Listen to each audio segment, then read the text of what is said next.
thank you for what you're doing. How do you feel about these U.S. airports today? So I think it's very interesting that TSA agents aren't being paid, but ICE agents are being paid. And I think it's all about the retaliation, if that makes sense. I feel like the MAGA cult's all about saying, oh, because the Democrats have us in the shutdown. No, it's truly called standing for accountability, standing for following the law.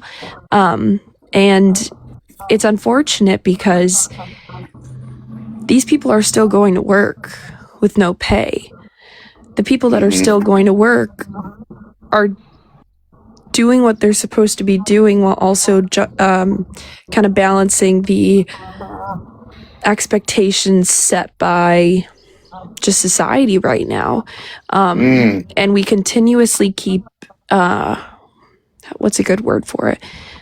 Keep emphasizing the quote unquote power that ICE has when they're being placed in spaces that they're not needed, where it's taking the time out of the day and out of the see, like the truther. The Democrats cut DHS funding over their feelings. That's not factual.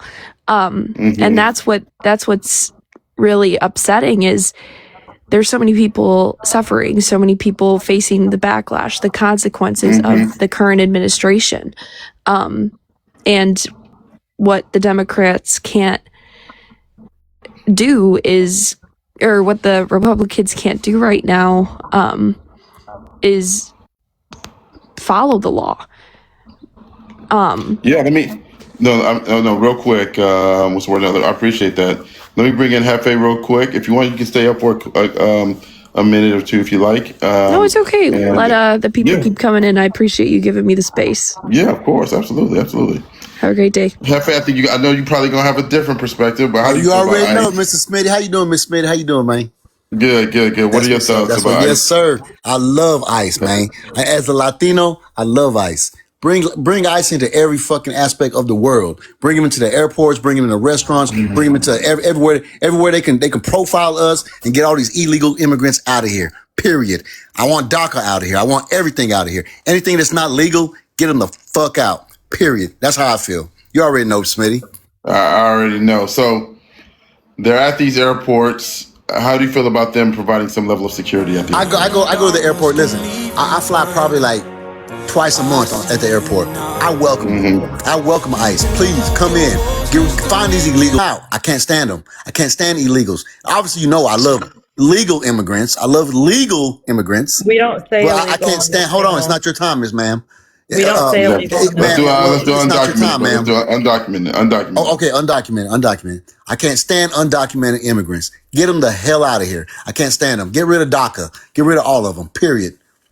That's how I feel. I rest my. All right, let me go to Pink Girl. Pink Girl, help me out now. Hi, good morning. Good morning from LA. God bless everybody this morning.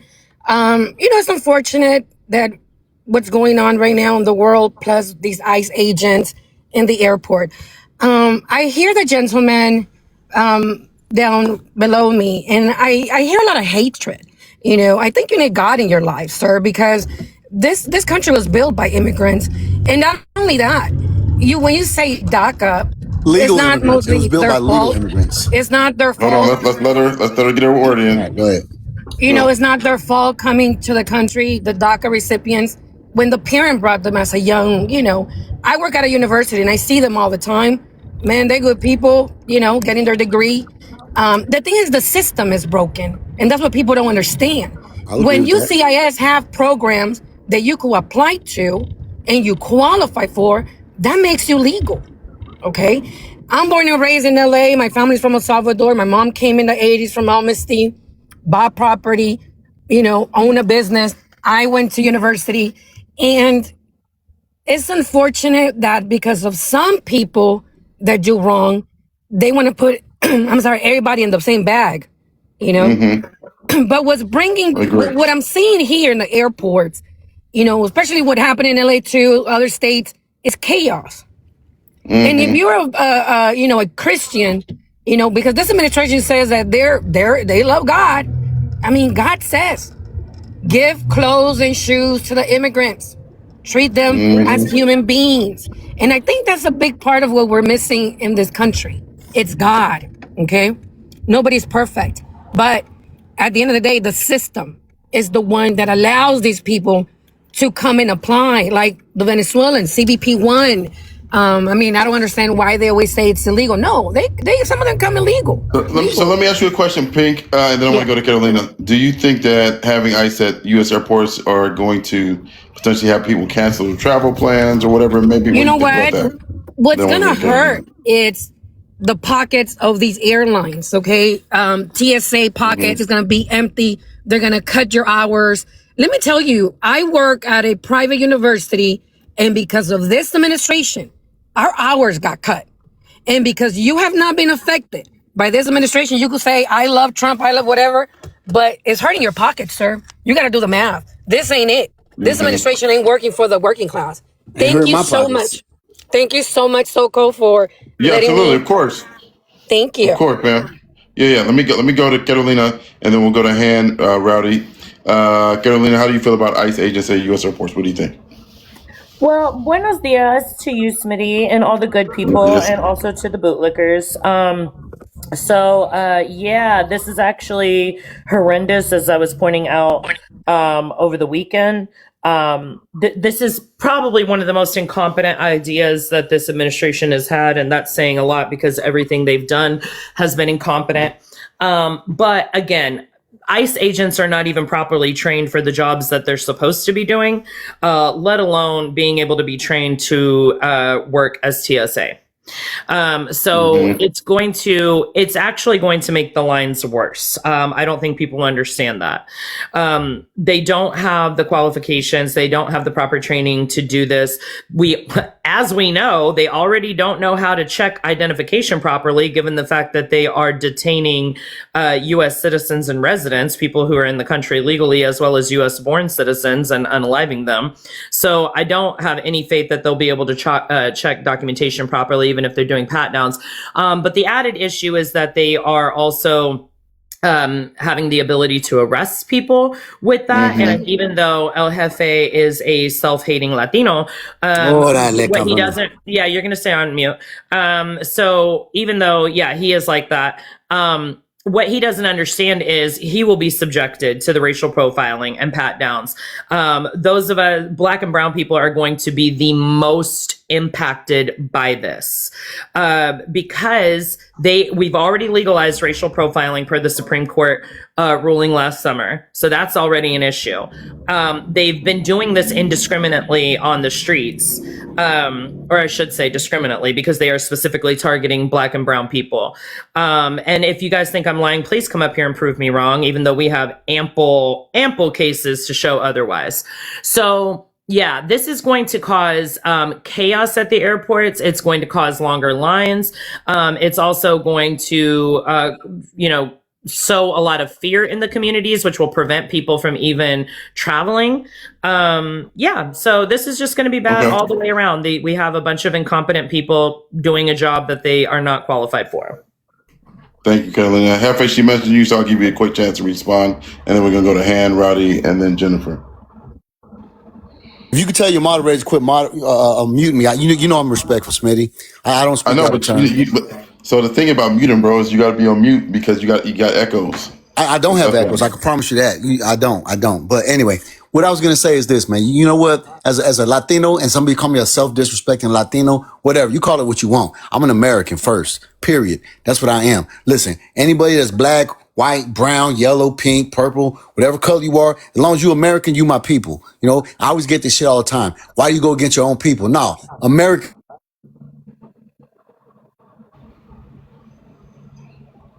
Yeah. Okay. All right. Let me go to Rowdy. Rowdy, how do you feel about ICE agents at U.S. airports? What do you think? You got a good live there.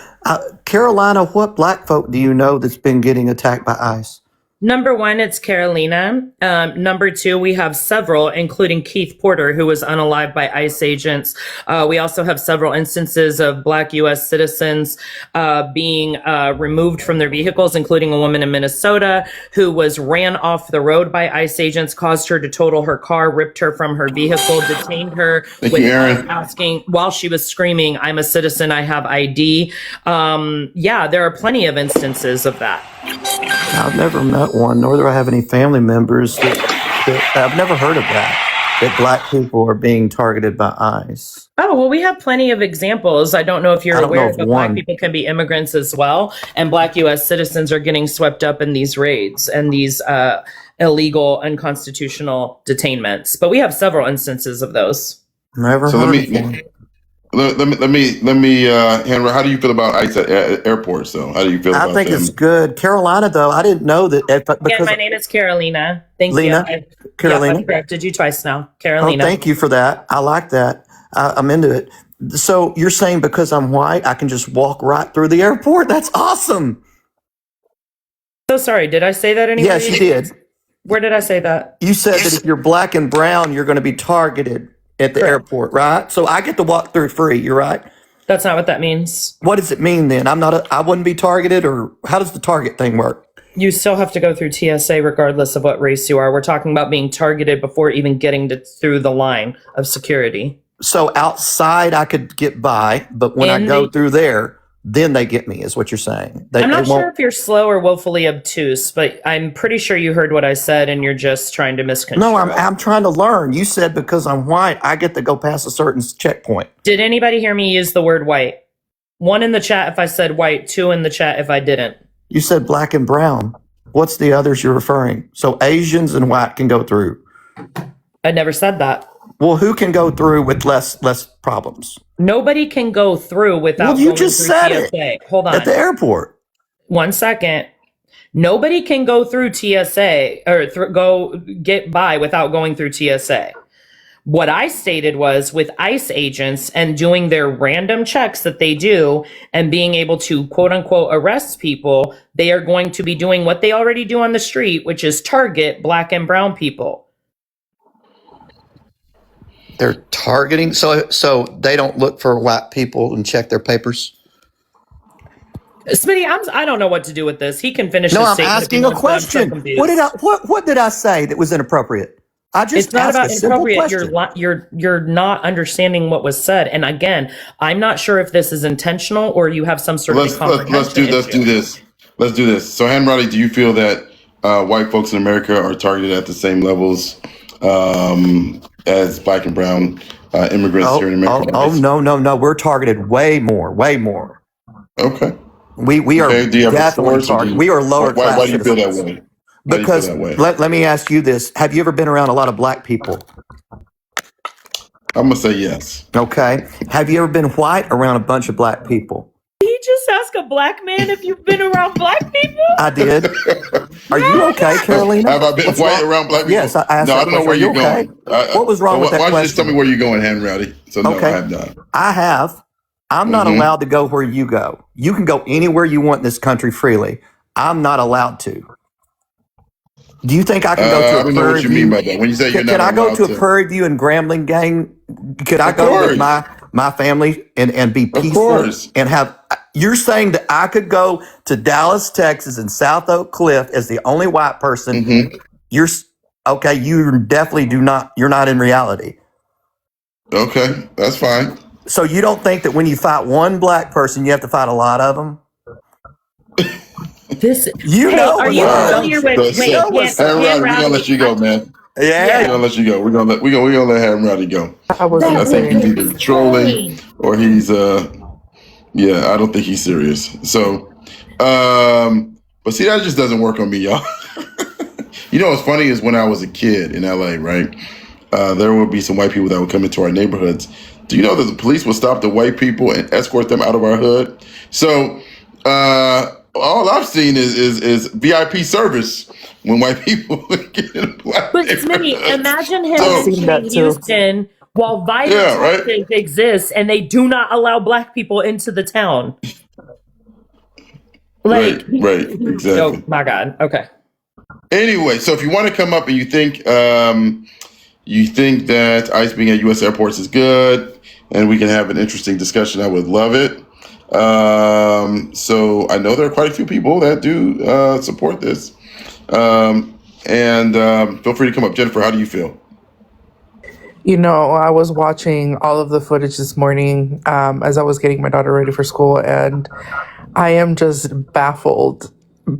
Like, when you think this administration cannot get any more incompetent, lo and behold, they, it's the new trick in the circus. Like, I don't understand. They're not doing anything. They are literally just walking around doing absolutely nothing. And in one instance, there was undercover ICE agents, because that's exactly what they were. They were wearing regular clothes, no vest, no badge, no name tag, no nothing, with backpacks, pretending to be travelers, detaining an indigenous woman and taking, taking her away from her own daughter.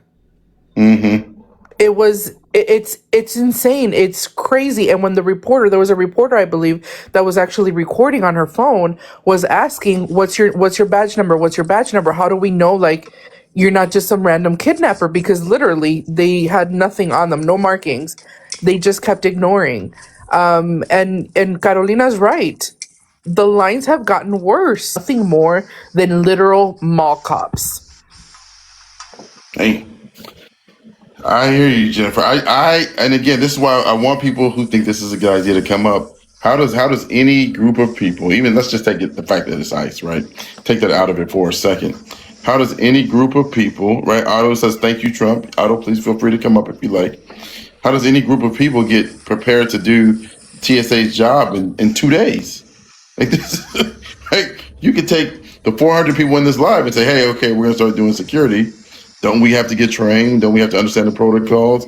Don't we have to learn how to de-escalate, wink, wink, situations, all of that good stuff?" So how does that work? Megan, I saw your comment. I had to let you up. Can we come up to vent? So I had to let you up. I thought that was funny. Go ahead, fam. How are you feeling about this morning? Not great. Not great at all. I have a weekend trip from Austin to Houston coming up for a concert. It was just supposed to be fun. I'm a US citizen, and now I'm like, I have to carry my passport, and that may not even be enough, because there's ICE. There was a clip from the transportation secretary. I think his name is Duffy. He was on the news, and he was saying the only thing that they could do, that ICE could do legally, is line management. What the fuck is that for? That's what the barriers are for, Like, we've already got the line managed. So they're just there to pick people up, which is already happening. I think there was a clip of a bunch of people filming an incident at SFO at San Francisco where a mother and daughter got picked up by ICE. And it's like, this is what they're doing. The Republicans are in the Capitol. They're not doing anything, obviously, to fix this.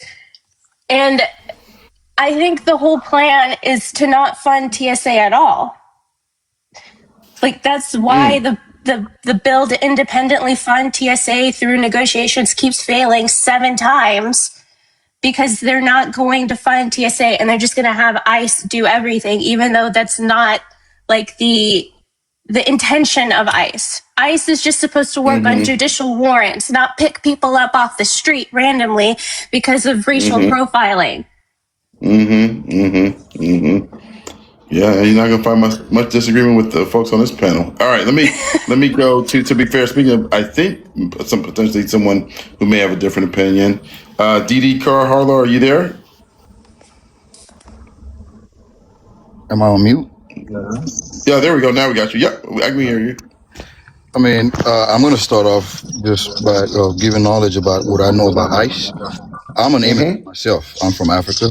I've been here over 20 some years. What country in Africa? I'm Nigerian. Oh, okay. My mother's from Ghana. Oh, that's beautiful. I might not sound like that, but that's where I'm from. So just a little quick story. Back in Obama's term, my uncle came from Nigeria. And I don't know how he did, but he came and stayed with us for like a week or two, and he used my address for his ID.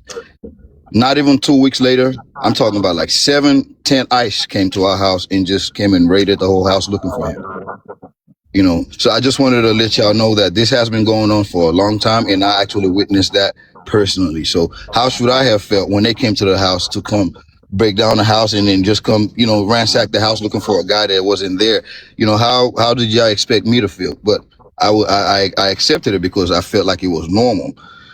So fast forward to now, it's the same process that's going on. It's just being more. People are paying more attention to it now because it's Donald Trump. I'm not saying I fully support Donald Trump, but I'm just only here to tell people that this has been going on for the longest because y'all didn't know about it, did not know, they made that it wasn't going on. But now with the TSA stuff, the lady just kept saying they didn't want us fund the TSA people, but the Republicans want to fund the TSA people, but it's the Democrats that don't want to because they're using that as leverage. I don't understand what that's not being talked about. You know what I'm saying? So I hear that. I hear that. We can talk about that. But just from a general perspective, it sounds like you support ICE agents being at the airports. Do you support them being at the Well, airports? not fully. I support the idea because first of all, they're already implementing laws at the border. So what's up with the airport? The airport is more or less like an air border, pretty much, if you look at it that way. So, and plus the people, and I'm an immigrant, like I said, I've been arrested for tickets before. I never got took to ICE. They check my information. I give them respectfully. And I've been I've been in and out of trouble. And, I'm not a troublemaker. It'd be all traffic tickets and stuff when I was young and stuff, but I never got arrested because I complied and I did the right thing, So I believe that if everybody was legal like I am, nothing like this will be going on. You know what I'm saying? So we need to talk about that people needs to be legal. These people are going for illegal people. Every country has their legal laws. They have their immigration laws. How come America is an exception? Should it just be an open border for anybody? Because I have people in Nigeria that still cannot get a visa to come to the USA. So let me do this. I got you. There was a piece of what you said that folks have a disagreement with. I think Nichelle flagged it first, and I saw Catalina's flag. So I'm gonna do Nichelle and Catalina. But real quick, let's do our first informal poll of the day. If you think this is a good idea, you think I should be at the U.S. airports, put a 1 in the chat. If you do not, put a 2. But let's go to Nichelle. I know, Nichelle, you want to come in with your opening statement. Plus, you flagged something that Carl Haller said in his opening statement. Oh, we got quite a few ones. Okay. Good morning. Good morning. Discussion. Good morning. Good morning, Sam. Real quick, mod announcement. 516 people here. Welcome, welcome, welcome. Thank you guys so much for joining us today. I see quite a few of you that may not have grabbed your daily heartbeat. If you don't follow Smitty, I would encourage you to do so. He goes live most of the days on these topics where you can come in and voice your opinion about things. So that's what makes this panel special. Grab your daily heartbeat. Thank you guys, Tunnel, Diagnosed Nikki. Thank you guys so much for doing that. Make sure you also claim all of your points when you submit your daily heartbeat. You get 30 points for like leaving a comment, sharing, and all those things. The app actually rewards you too as the viewer. So our chat is the best in the business. So thank you guys for doing all those amazing things. Also, let's go ahead and share the live. We've only got 12 shares. Don't mass share it. The app doesn't like that, but maybe up to 5 or 6 people that you think would enjoy this conversation. If you're new also on the panel, Smitty has very few rules, but interrupting is not one of them. It's not been a problem today, but just everybody in the chat and waiting to come up, just keep that in mind so everybody gets a chance to talk. Once we get up to about 7 or 8 panelists, I'll set the timers and I'll go over the rules if we get there. So there's the mod announcement. Listen, I wasn't flagging for misinformation. I was saying that I could explain like how we got here. And so just real quick to the Nigerian above me. Yeah, we're here because the Republicans, they're not even in Washington right now. They're the ones. I would like to remind everybody that they have full control over the executive, pretty much the legislative, and like all parts of all branches, and judicial as well. So they're the ones in control of this. They could stop this at any time. Sorry about that. I got a call. They could stop this at any time. They're in full control. The Democrats submitted a clean bill that would fund like cybersecurity, TSA, all of that. They just don't want to give more money to DHS. And I think that's a fair request. So people can, I'm glad Nichelle set that up. So I did flag for misinformation because the statement was made that Democrats are using this as leverage and don't want to fund TSA, and that the Republicans do. Nichelle kind of already touched on that. So really very specifically though, the Democrats are trying to fund TSA separately from ICE and broader immigration policies. So they have pushed to fund TSA and pay TSA workers. Republicans and Trump are insisting on bundling TSA funding with immigration demands. So even though the Democrats have attempted to pass measures, like Nichelle stated with the 2 clean bills, those efforts have been blocked. So what's really causing the shutdown, you guys, is that Republicans and Trump are the ones who are tying TSA funding to unrelated demands. Trump is refusing to end the shutdown unless broader political demands are met, by way of immigration and policy provisions, which means that they are using TSA as leverage. So yeah, I mean, this is exactly what it is. So far we've got about 50,000 TSA workers, who are either working without pay or not going to work. Hundreds of them have been quitting, which is what's causing to the shortages. A lot of them have been, getting evicted, they're, not able to make their ends meet. But instead of funding them, Trump is choosing to send in ICE agents who are not equipped for this. So the entire premise that you were framing this is completely false. And I'll just land with this. The comments about immigrants and whether they can come here legally or not. Honestly, I'm kind of tired of the disgusting rhetoric, and it's mad crazy that you yourself are an immigrant and are behaving like a ladder puller and not understanding how U.S. imperialism impacts migration, and the fact that the people who are most vulnerable and most susceptible to being targeted by ICE don't actually even have legal pathways to come here. There are certain countries that are favored where their visas are expedited, and also that they are given privilege because the United States tries to strengthen its imperial arm in their countries, whereas people who are experiencing actual G-side and famine, such as in Central America, parts of the Middle East, and parts of Africa as well, those people do not have a legal pathway. They've eliminated the TPS program, and so people come here out of survival. So it's just really disgusting to hear somebody who's an immigrant and a non-white immigrant actually repeat white supremacist talking points about immigrants. And if you want to learn more about immigration, I'm happy to provide that data, but it really just sounds like you're regurgitating white supremacist talking points at this moment. Carl, you can respond. Go ahead, and then we'll go to Jennifer. Am I on? I'm sorry, I got a call. Yeah. Well, I'm gonna start like this. So why don't we just evacuate the whole South America and bring them to the USA then? Why don't we just do that? Because if we're worried about a few people coming in, and first of all, I believe the main focus on the immigration law is the ones who come here and do illegal stuff. You understand? That's what they're really looking at. And you cannot know those people unless you actually look into the system and see who was the bad person and who was illegal and who was not. And there are a lot of people, and I can tell you this. You said, me as an immigrant should be speaking like this because I do know how immigration works. I'm an immigrant, so I'm not really ignorant about the whole thing. I have friends that has been sent back just recently to Nigeria because they committed some crimes, and not even as bad as, murder as some people who are walking free. You understand? So I know how that works, and that is a law. So how should we fight for those people who got sent back for a little minor thing? And then we're talking about, somebody wrote on the comment that it should be an open border. No, it doesn't work that way. If not, you'll be allowing every kind of people to come in. Yes, I understand there's a lot of things that go on in these people's countries, but that is their fault because they're not taking care of their community. They're not taking care of their government. They're not taking care of their own stuff. Why should the USA be the one to save all these people when they have their own rules and they have their own government that could take care of them? I'm from Nigeria, like I said. Those people have more money than you could ever think of, but the country is in turmoil because they are mismanaging the whole country.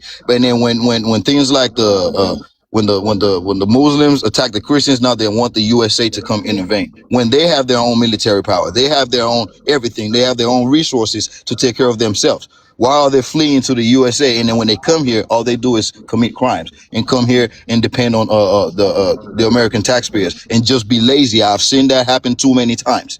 So I am not in support of nobody. I'm just telling you what I know and what I've been feeling. I'm a human too, so I have my opinion. You know what I'm saying? And I'm not So, a dumb person. but how do you square it when you say lazy, right? And you have to know this, given that you're Nigerian, right? When you look at the data of Nigerian Americans and Ghanaian Americans, and you look at bachelor's degree of the children of immigrants, the highest percentage of immigrant communities with bachelor's degrees are Nigerian Americans and Ghanaian Americans, literally number one and two over First of every all, group. That's over Chinese, I'll tell you what, brother. I'll Japanese, tell you Don't what, interrupt brother. the anybody. host. Let me say Do So something. not why interrupt would the you host. Let me say why would you something. characterize hold Let on, me. yeah, why would you characterize that those folks as lazy when literally the highest percentage of those groups, those two groups, Nigerian and Ghanaian Americans, have the highest percentage of black bachelor's degrees here in America. Go ahead, Carl Harler. I want to hear your response. Go ahead. Hold on, you should be able to. I don't know why I can't click on the person's thing. You should be able to unmute Carl Harler. Okay. Well, once again, I'm gonna chip in and tell you what you do know is the ones that go to school, right? Do you know how many percentage of Nigerians and Africans that are not in school? Is there a poll about that? I'm talking about immigrants to America. I don't know about in Nigeria or in Ghana. I'm talking Well, no, no, I'm about saying here, the immigrants to this immigrants country. here, the immigrants that are here. Is there a poll about how many of them Oh, are I not mean, in school? I can only talk about the Ghanaian American community in LA. I don't know Okay, well, anybody. okay, There's anybody that doesn't I'm have a sorry to minimum indulge. bachelor's degree.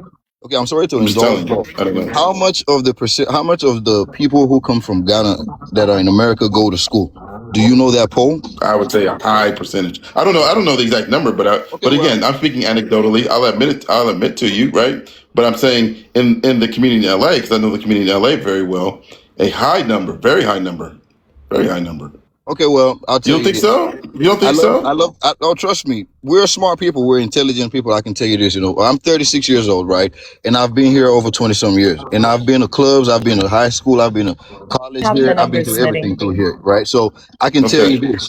The percentage of people that we were talking about, yes, there are intelligent people. There are graduates. There are a lot of that. I'm successful here in America, and I'm very happy about that. You understand? I'm one of those percentage. But I can tell you that there are a lot of people who do not take that dream as serious as you seeing it. You understand what I'm saying? I go to the club and you go see what I'm saying. Just go to the social settings and you see what I'm saying. You know what I'm saying? But Like okay. the ones that actually do these things, they are actually raised right. They stay in their parents' house, so the percentage is not as high as you think, my brother. You know what I'm saying? Yeah, it is not as Okay. high as you think. Let me go to Carolina. Carolina has some numbers. Then Jennifer, I promise you, I'm gonna bring you in. I saw Yeah. Sasha's comment. Like, And I have a couple of go ahead. things, but per workingimmigrants.org, 67% of Nigerian immigrants hold at least a bachelor's degree or higher. So that's well over the majority of Well, them. like I said again, they don't go down to the street No. We're not levels. done. We're not done. Hold on. We're not done. Let's let Carolina come in. Which again, from my understanding, yeah, I thought it was like 2/3, and I think Ghanaian's a little bit lower, and it's like one of the highest percentages of across the board of any immigrant group.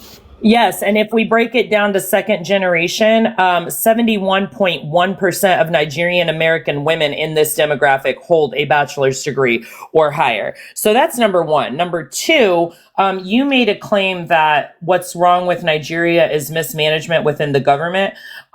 Nigeria's economy was specifically built for extraction. It was colonized by the United Kingdom, and its economy was designed to export raw materials. So the structure never fundamentally changed after the independence. So it's Western imperialism that is the bulk of the reason why Nigeria is in the situation it is. You have Western corporations extracting wealth while locals bear the cost. They extract billions in oil wealth. They have paid limited returns, and they leave behind environmental devastation.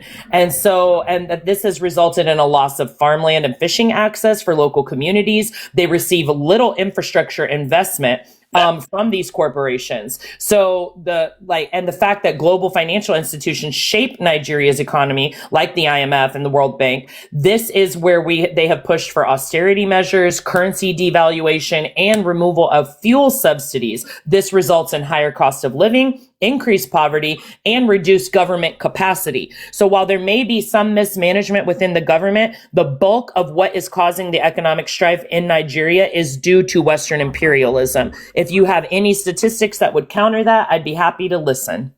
Well, I always Go ahead, speak Carl from a Holler, and then I natural want to go to Jennifer standpoint. and then I Kevin. always speak from a natural standpoint. I don't go to polls or read news or anything. I'll tell you from what I understand and what I feel.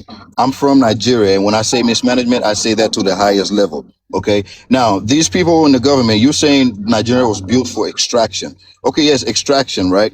So, are you telling me the people who are involved or who are in control of these things cannot find? And then I'm gonna go deeper for things maybe you do know, but you might not be educated about my country. I'll tell you that the politicians are greedy. Okay, they're greedy. They hoard the money and keep it to themselves.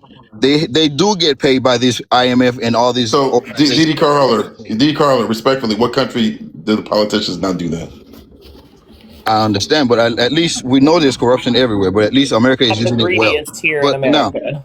but at least you can still breathe over here. You can still have free will. You can still have a job to go to. You can still have a career. You can still have dreams. You understand what I'm saying? But in Nigeria, Actually, all a those lot things of don't us have exist. lost jobs due to this administration, as well as there are many Black and Indigenous communities across this country that don't even have running water, let I alone can tell you clean this. water. Look. I'm sorry. I'm So, black, and real I'm quick, in hold this on, y'all. country. I'm black. I'm in this country, and I'm enjoying every benefit of it. You know, so everybody to their own.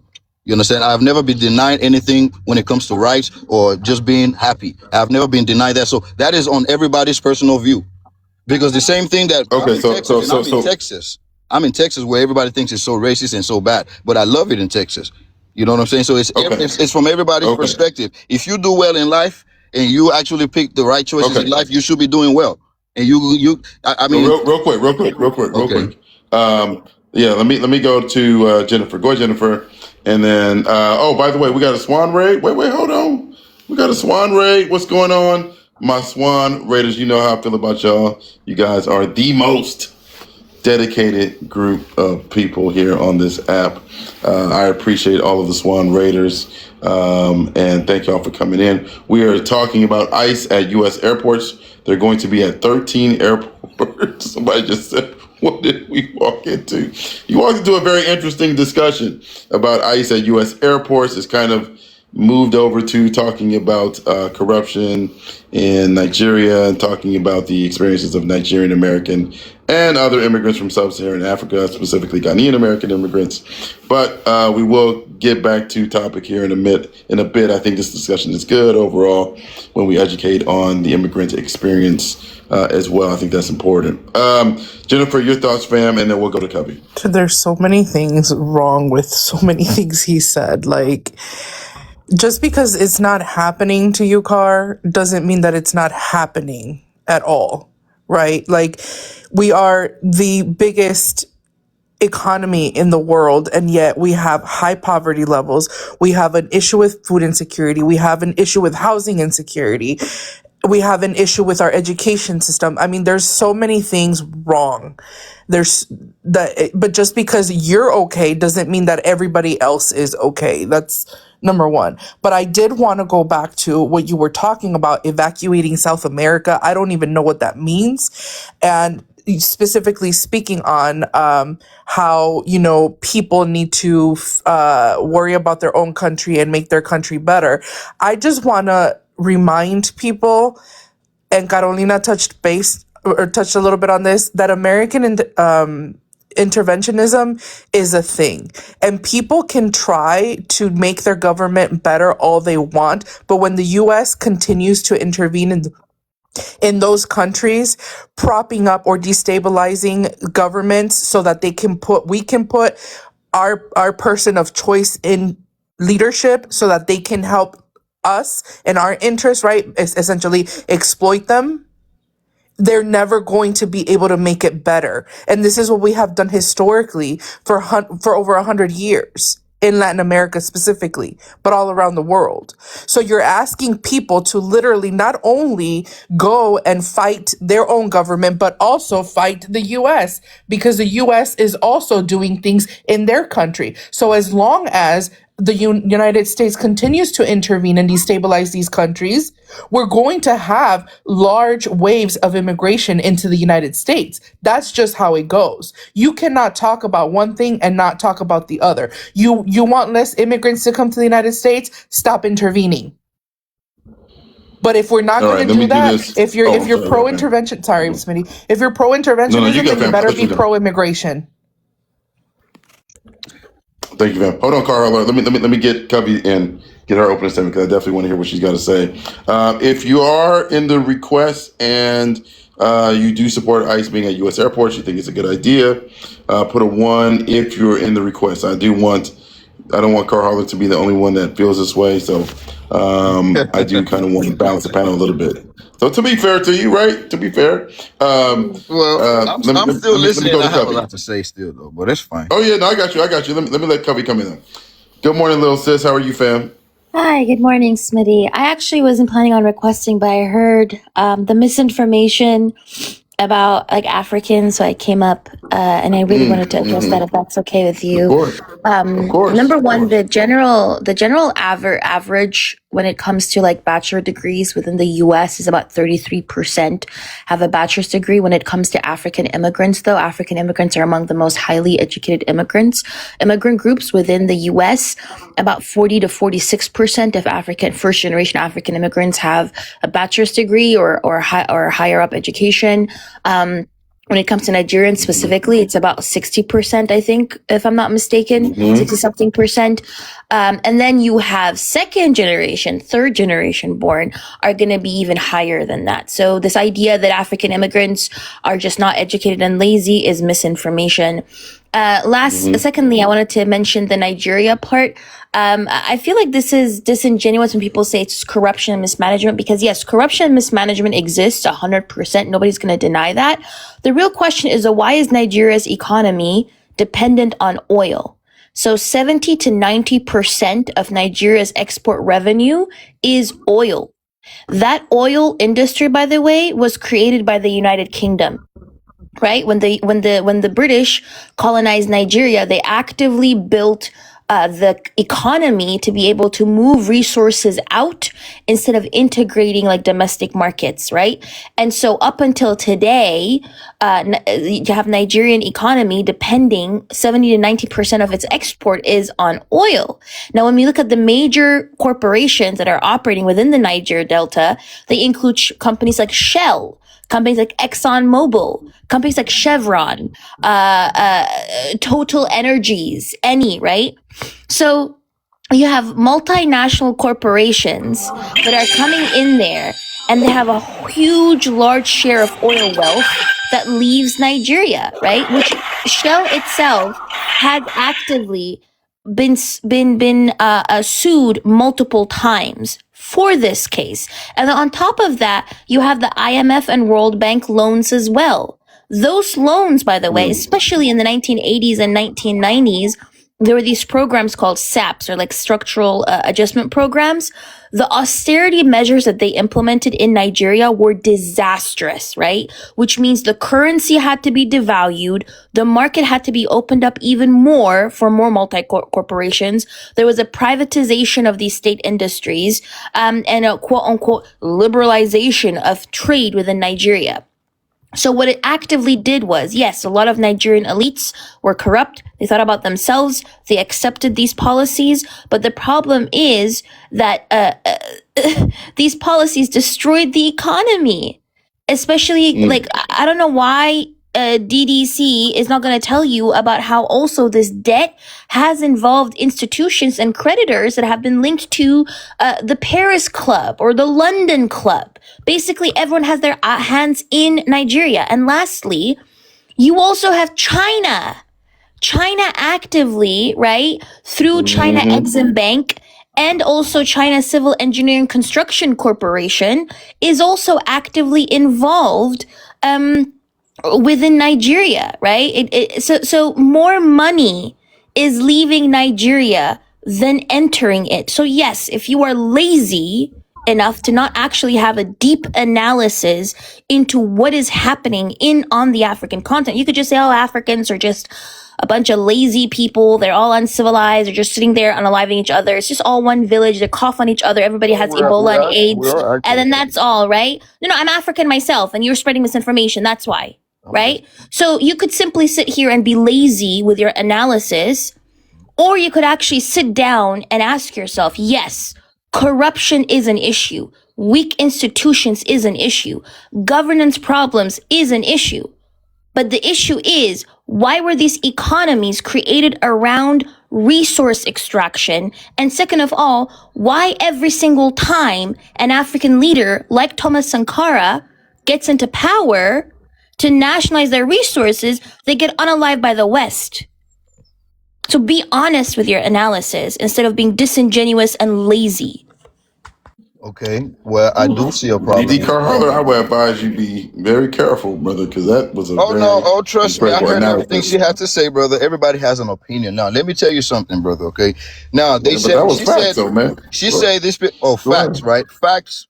She's reading. She must be reading from a book. Okay, but I'm gonna always speak from a natural standpoint, and I also do research. Okay, What's wrong with reading from a book? What's wrong with now? that? But don't dismiss my my intelligence. Go ahead. Now, we say they do come do these extractions. Okay, Shell is an oil company, and they're global. They're not just in Nigeria. Okay, all right. So when they do come, yes, you say most of the money comes out because yes, that's their company and they get their profit. But they also do leave a huge chunk of amount of money for Nigerians. Okay, so now these corrupt people that we're talking about, first of all, they are Nigerians or Africans. Let me say, okay, so for them to accept these people's policies and continue to impoverish their people, who are we to blame? For who are we? Are they not Nigerians who accept the policies? We're saying Nigeria in the whole. Are they not Nigerians? It's not a white person leading Nigerians. They're still Nigerians. You understand what I'm saying? So, is it okay for somebody who a minister of petroleum to gift his wife a Rolls Royce every birthday she has? I'm sorry for the curse word. Every time she has a birthday, he gives her with a Rolls Royce. You understand?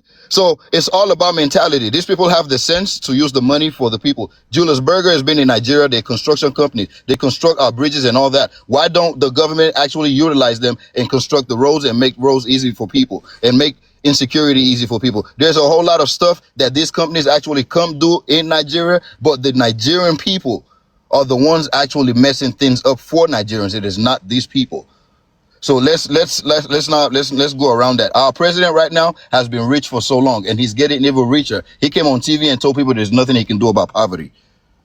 So when we're dealing with people like that, and we're talking about white people this, white people that, man, look, it's not about these people. It's about the Nigerians who accept this corruption. Some lady, she's also tied to petroleum. They busted her apartment with cash of dollars just stacked in her apartment. Why should they do that?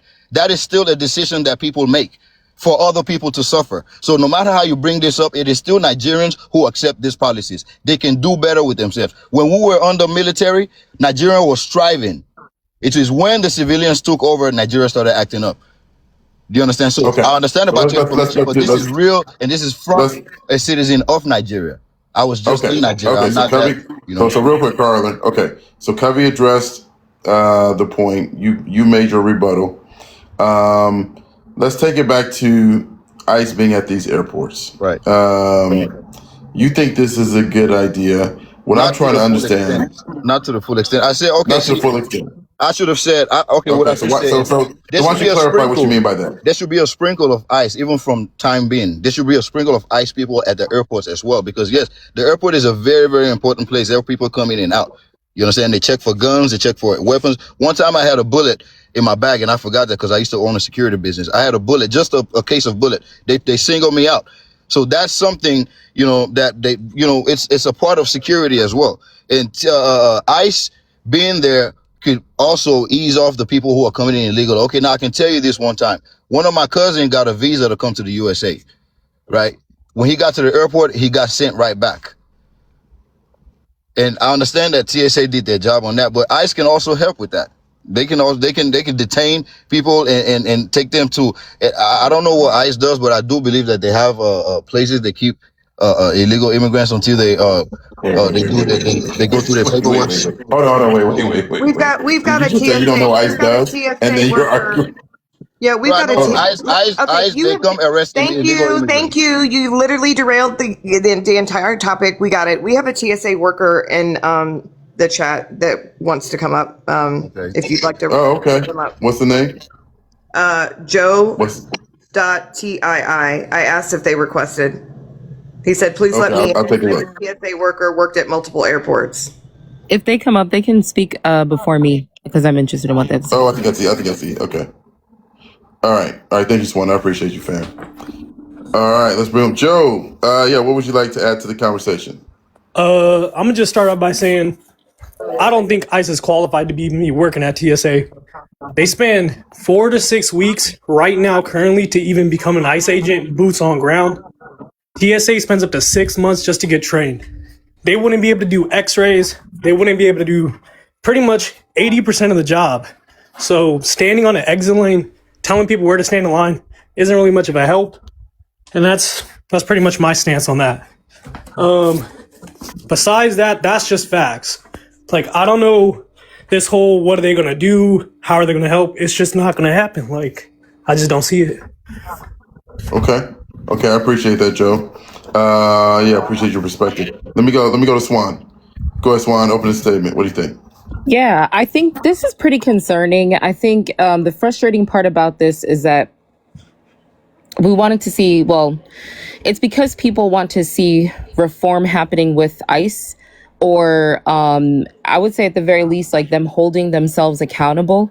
There's a laundry list. I've read them out before, but it takes a while. There's a laundry list of like laws and constitutional rights and policies and procedures that have been violated. If y'all get a chance, look up Tom Tillis. He's the one that chewed Kristi Noem out for like what she did, right? And he did a good job, except he's a Republican, so I didn't necessarily, agree with everything, but he did say you're spending the money incorrectly or just like frivolously, and no one's being held accountable for when they do something wrong. So that they're going to take them now and put them at different U.S. airports, which is going to be a whole hot mess because there's no possible way, like the guest before me had said, right, that they're going to be able to function in a way that's going to be efficient. They don't even function in an efficient way as it is. So I don't see that going over well. And this is just my personal opinion, this last part of this, but I worry about the impact that this will have on people who are coming here from other countries or leaving the country, especially because they've been given the ability to racially profile people and to profile them based on ethnicity. And I think that we're going to see like a lot happening in terms of who's going to actually be allowed to get on a flight or who's going to actually be allowed to, come into the US off of their flight.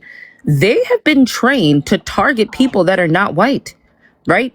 They're going to continue to do that at these airports, and it's going to be a problem. It is going to be a problem. I understand people are saying we need them, but they need to get their shit together. I'm sorry to say it. They need to get it together. And I don't think it would be wise to end this before we see these changes happening. But yeah, I'll end there. Yeah, thank you. I saw somebody in the chat said that they already have arrested somebody. If you do agree, let me be very clear. If you do agree with the ICE being at the airport, you think this idea is good. They're already at 13 of them. Put a 1 in the chat. I'll get you up. But again, don't put a 1 just because you want to come up. I get it, right? But we already have a lot of folks on the panel that clearly disagree. So if you do agree and you're in the request, put a 1. A mother and daughter have already been separated at the airport. I sent it to Jennifer and Sash and Carolina. And Sasha had said that she'd been monitoring it since last night. So, yeah, it's already started. It's already started. Well, the mother and daughter weren't separated, but they were pulled out of line already by ICE at the airport. Tons of people with their phones out, videoing and yelling and screaming that it was wrong. So it's already started. Got it. Thanks, Michelle. Let me go to Nadia. Go ahead, Nadia. I know you want to come up. Hi, and thanks for mention having me something. up. I'll be quick. Yeah, absolutely. So, a really good way of dismissing an entire group of people is to intentionally invalidate them by mispronouncing the name of the group. And we saw it with, several examples of that, with a presidential candidate, for example. So I wanted to correct Didi in the way he pronounces Muslim. It's pronounced Muslim, not Muslim. He should just pronounce, since it's the second to largest religion in the world, he should try pronouncing it correctly. Thanks. Yeah, thank you, Nadia. I appreciate that. All right, let me go down to Carolina. Carolina, and again, please feel free if you do support this idea to request, and we will continue the discussion. Go ahead, Carolina. Yeah, I mean, I didn't know if he had any. I mean, I can wait because I didn't know if he had any pushback on the information that was provided from everybody on the panel, so I could respond appropriately. Yeah, Car Harler, go ahead. If you recall, when I said there should be a sprinkle. I'm not saying they should fully take TSA's job. That's TSA's job. I was saying they should have a sprinkle, at least just a few of them, because it's still a border at the end of the day. Yes, people do go there with illegal documents. You cannot tell me there are not cases of people trying to fly with illegal documents. That happens every time. Can I respond to that? Go ahead. Like you said, every airport has a border. There's already people working that. That's CBP, Customs and Border Patrol. They already checked those documents. So again, I just don't see where ICE would be in that. I'm thinking, I'm sorry, okay, because the TSA workers are not working and those lines are getting long, and this is just an emergency deployment. That's what I'm thinking. Is it not? Or is this a permanent thing where they just come in to take TSA's job? This is to help reduce the lines at the airport. I think that's what it was. And plus, I don't say they're fully qualified, but they can learn the job for at least for this little time to speed up the.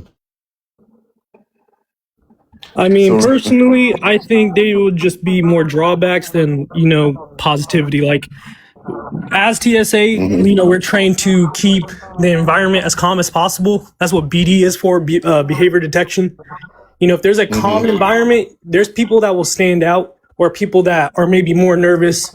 And obviously, it's supposed to be that way because we're trying to see who maybe is, not acting the way they should be. Now, you add ICE to that, and you have a fear of ICE within the public. How is that going to help us do our job?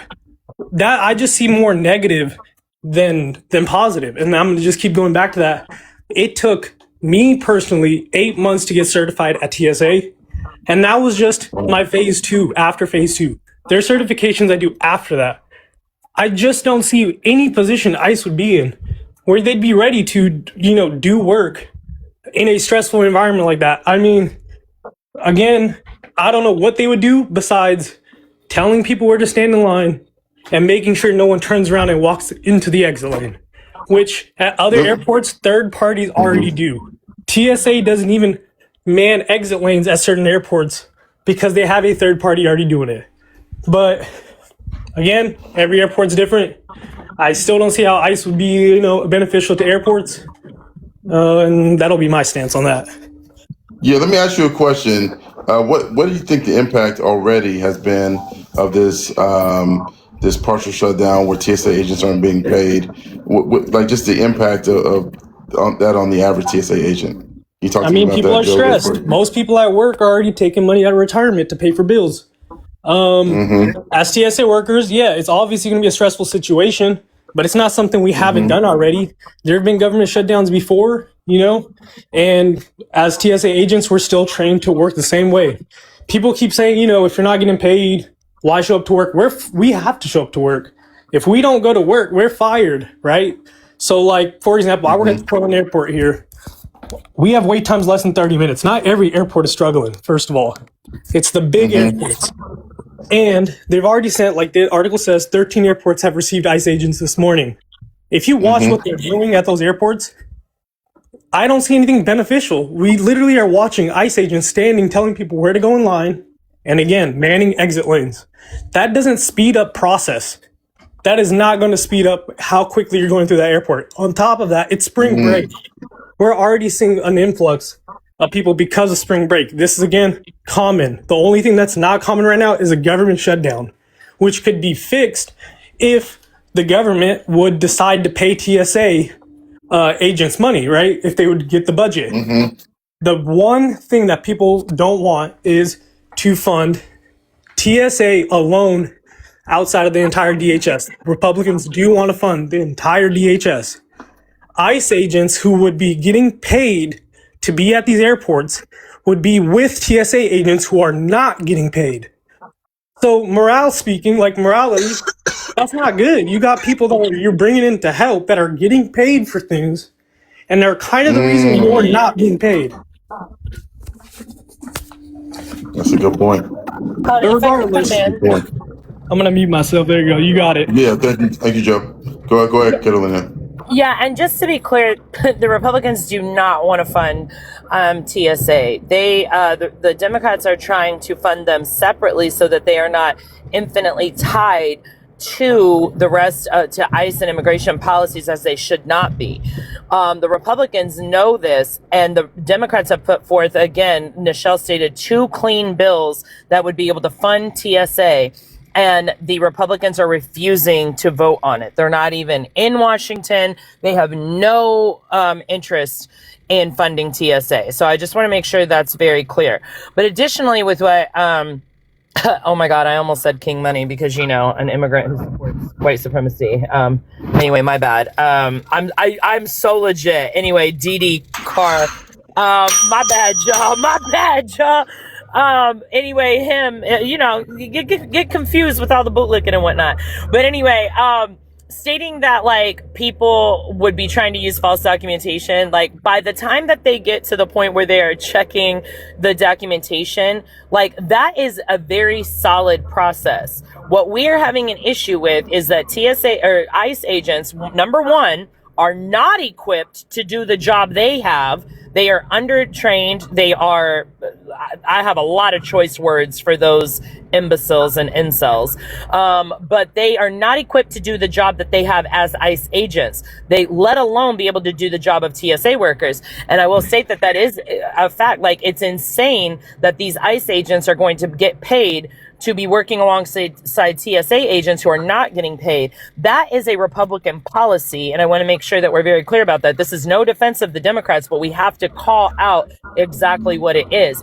But the process by which you submit your documentation, especially if you're doing international travel, is so rigorous. So if we know that ICE agents don't know how to check for documentation and are also on the record of racially profiling Black and brown people, regardless of whether they're citizens or not, this is going to cause even longer lines. Even Jennifer stated they already have longer lines because they are not taking airport safety as a priority. They are focused on their campaign of bigotry, xenophobia, and racism to target Black and brown people and pull them out of lines and do exactly what they've been doing, which is terrorizing people in this country.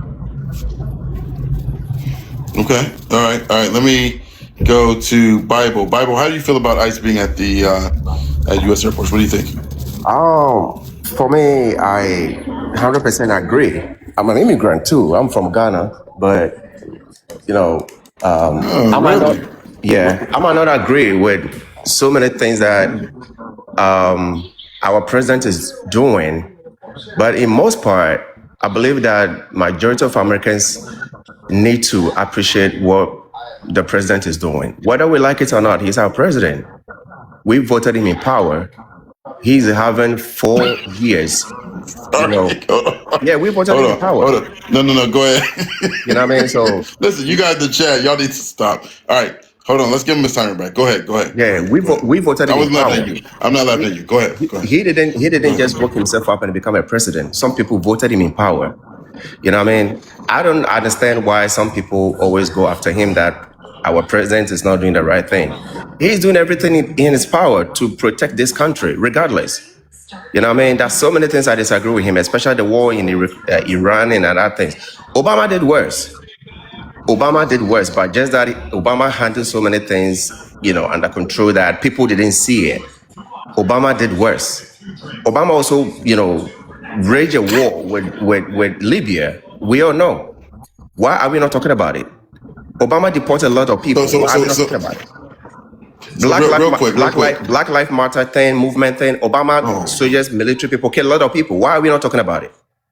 Okay. So real quick. I hear you have a lot of concerns about what happened with Obama and Black Lives Matter and so on and so forth. But don't you agree that any group of people, and how does any group of people in 2 days become proficient in security? Kind of to what Joe was saying a little bit earlier, right? Like, how does that?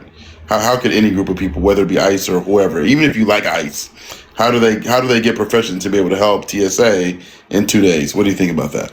I mean, you and I can attest that we don't know the numbers of training these people has been through. You and I don't know. Nobody can tell me how many months, how many years, how many days they've been in those positions. Nobody knows it. We don't know the kind of training they gave it to them. Nobody knows it. Unless somebody proves to me that, okay, fine, they gave these people 2 weeks training, 1 week training, or 2 days training. Nobody knows it. And plus, let me add to this, boss. They already have a background. Quickly. Then I want to go to DeMarcus. Go ahead. Okay, so go ahead, Carl. Quickly, boss, go ahead. They already have a background of anything that has to do with immigration, boss. They already have something about security. They already trained personnel. It wouldn't be. I don't think it'll be that hard for them to transition to TSA job, just for temporarily. These people are smart people too. We're downplaying intelligent people. We're downplaying people who actually volunteered to secure the country. So we still have to give them the respect that they're actually accepting the job. So let's give them the benefit of the doubt to see if they can do the job or not before we start bashing them. You know what I'm saying? That's my take on it. We haven't even started. Yeah, I think Keith Porter Jr. would like a word. Unfortunately, he can't. Let me go to DeMarcus. Go ahead, DeMarcus. Can Joe respond real quick to the training? I saw him on mic. I'm so sorry, DeMarcus. He's a TSA agent. I'm just laughing because he kept saying we don't know, what kind of training is required.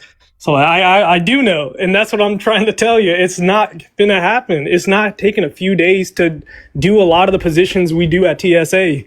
It's multiple certifications for multiple things. It isn't just a simple let's just teach them how to, run the x-ray for 2 weeks. There's just too many workflow charts of how we do things and too many what ifs for them to be working. If a breach is caused at any point, the entire airport stops. Planes don't even take off if there's a breach. That costs millions of dollars especially for airlines. So you got to think, do you risk putting someone in a position after a week of training that might cause a breach? And if a breach is caused, all the repercussions that happen after that. Breaches are a big deal. That's just one thing alone. Again, I can go into it a lot. I know a lot of information about things when it comes to ICE coming through TSA checkpoints as well. There's things I'm not allowed to say or tell you, in terms of what has already happened. But I could assure you, a lot of those ICE agents are untrained. Some of those people were certified within 6 weeks and then were sent boots on the ground. 6 weeks of being able to carry a gun, arrest people, and then process them. 6 weeks. If we already read all the articles about what's been going on, do you think someone with 6 weeks of training has the ability to do a lot of the situations they're in or a lot of situations they cause? Again, that's my take on that. I know the certifications. I know how long it took me. I know how long it takes a lot of people. Unless an ICE agent has TSA background and wants to join TSA, by all means, come help us out. But again, I just don't see some random person coming in taking our positions. It just doesn't work. Well, police get training every day, but they still do it. 1 second, you guys. 1 second. Joe, real quick, I know you said, and if you don't feel comfortable sharing, that's fine. Are you currently part of the agents that are not getting paid right now, but are required to work? Yeah. Okay. Chat. If we can bless Joe, please. If we can seriously bless Joe, please. Oh, no, please don't. No, please I know, don't, no. Don't block your blessing. Don't block your blessing. You're going to work. You brought up a I'm willing to help you too, Joe. You brought up a really good point. And a lot of the chat was responding to this as well. The fact that ICE is being paid but TSA agents are coming up and showing up to work every single day with no pay. That takes a lot. Okay, so please don't block your blessing, my friend. Let's do what we do. Let's do what we do. Come on, chat. I No, just I want to. appreciate that. I appreciate you guys. 100%. I just want Thanks for your to work, say, Joe. if you guys have any airports, locally, there are a lot of people struggling at TSA. If you guys, every airport is running a food bank. If you guys can donate foods, gas cards, that'd be perfect. We don't take cash. We don't take visas. And if you do donate, it gets raffled off to us. A lot of people do need gas money. I got friends sleeping in cars at TSA here in Portland. But, Wow. bless your local airports, y'all. Look at that. Look at that. Look at the chat. Look at the chat. We love y'all. Thank y'all so much. I appreciate that. That is amazing. Can I chip in Let me, real so quick? real quick, Bible. Real quick, Bible. Give me 1 second. 1 second. Let me let DeMarcus come in. DeMarcus, what do you think about ICE at U.S. airports? And certainly, if you want to respond to what Carhaller or Bible has said. I mean, we got a Ghanaian and a Nigerian agreeing on the panel. This is incredible. Hey, I can't believe it. Get your roaches people for though. raid. Get your people, fam. That's Listen, your cousin. listen. The little tree. I know I was about to start speaking it, but I'm gonna save that. I'm gonna save my tree until for later. Let me go to DeMarcus. Go ahead, DeMarcus. Your thoughts. ICE at U.S. airports. Yeah. So what we know from DHS about ICE training is that they're on a 48-28 training schedule, which means 48 days of training, 28 days of on the job training. For perspective, you need about 6 months to 2 years to become a barber. So yeah, people who are given permission to literally unalive even American citizens in broad daylight have less training than someone who can give you a lineup. This is not about protecting America whatsoever. This is about trying to intimidate and discourage people from coming to this country at all, while we claim that we are the greatest country in the world. I find that very contradictory. Also, this idea of now we need unity under this particular president that has been the most divisive president probably in our modern, I'd say 30-year history. Literally, we could not get a peep without hearing about Joe Biden sneezing, coughing, farting, sleeping, sleepy, dopey, all of the seven dwarves, right? Yeah. But now, when we have literal attacks of not only immigrants, but American citizens, and even in some cases, veterans that serve this country, we need to all come together and just let the president do what the presidents do. When literally we have people walking around with F Joe Biden, let's go Brandon hats. Yeah, I'm not buying the unity. We need to call out things that need to be called out. And when y'all had the opportunity to actually hold this guy accountable twice, y'all were like, no, witch hunt, witch hunt, witch hunt. So now we're here. ICE is literally just the Gestapo. They have no purpose being in TSA. All they're going to do is just make the process longer and put more people in danger. And we might have another Renee Good. All right, thank you, DeMarcus. So real quick, let's do a quick recap. And then, Nichelle, I'm going to come to you because I want to make sure I get the airport right. But 13 U.S. airports will see ICE officers at TSA checkpoints today. We have 6 people on the panel who disagree with that. We have 2 people on the panel that agree. I think one person a little bit more than the other, but more so agree that ICE should be there. My understanding, Nichelle, is that a mother and a daughter have already been pulled out of a line. Do you know, was that in San Francisco, Nichelle? Do you know the airport where that was? I was in San Francisco, and it was an indigenous woman. She was indigenous to, I think, either Central or South America. Okay. So an indigenous woman at SFO was pulled out of line already within hours of ICE agents being at these airports. You know how I feel about this. I don't know how anybody, even if you like ICE, can think that this is a good idea. But I'm willing to have a discussion. I think, Jennifer, it's your turn, and we'll continue the discussion. Wait, were you coming to me or Jennifer? You can go, Nichelle. Oh, no, I was just coming to you for the airport. But I think it's Jennifer's turn. Yeah. Jennifer, real quick. Yeah. I just want to thank the chat. Y'all are amazing. Thank you so much for blessing Absolutely. Joe. Just like Smitty says, the best chat on the app. Y'all are amazing. 100%. Go ahead, sis. Go ahead, Jennifer. And the last thing, real quick. Somebody asked me which 13 airports. I know Atlanta is one of them. So I'm trying to Yep. pull up all of the airports so that if you are traveling, you'll know preliminarily which airports ICE is at today. I'm working on pulling that up. Yeah, and I did see content from quite a few immigration attorneys that are recommending that. Okay, so we got Phoenix Sky Harbor, PHX. I know Atlanta's another one. LaGuardia and JFK. Okay, see, chat's already coming in. I have seen a couple of immigration attorneys that have said if you're undocumented, to think twice about travel overall, which is heartbreaking. Go ahead, Jennifer. Yeah, not just undocumented, but they have also advised that any DACA or even permanent residence card holders that may have gotten some run-ins with the law in recent years to also think twice before they travel. I just wanted to go back real quick to what Joe was talking about, right? And this idea of ICE detaining undocumented individuals in at the airports, or helping with ensuring that the right people aren't getting in or out. At this point, I don't even know, because right, the whole purpose is like our borders is supposed to be like screening people that are trying to come into the country, not trying to leave, right?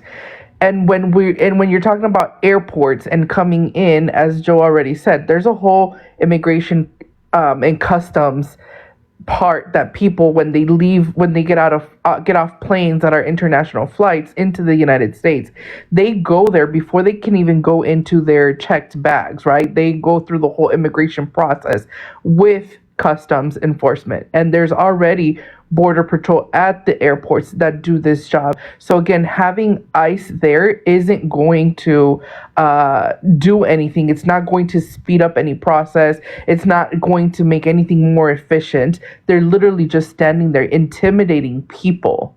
The people that are traveling within the United States, there's no reason to screen these people for documentation when there's already documentation that needs to be provided to TSA. But again, I reiterate, people leaving the country should not be a problem. If there's undocumented people that are wanting to self-deport and go back to their home countries, they have always had the ability to do that. And us having ICE agents there to detain these people and stop that process just reiterates the fact that this administration is about detainment and not deportation.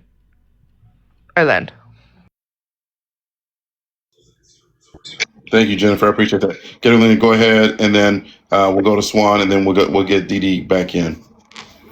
No, actually, Swan had her hand up. She can go before me.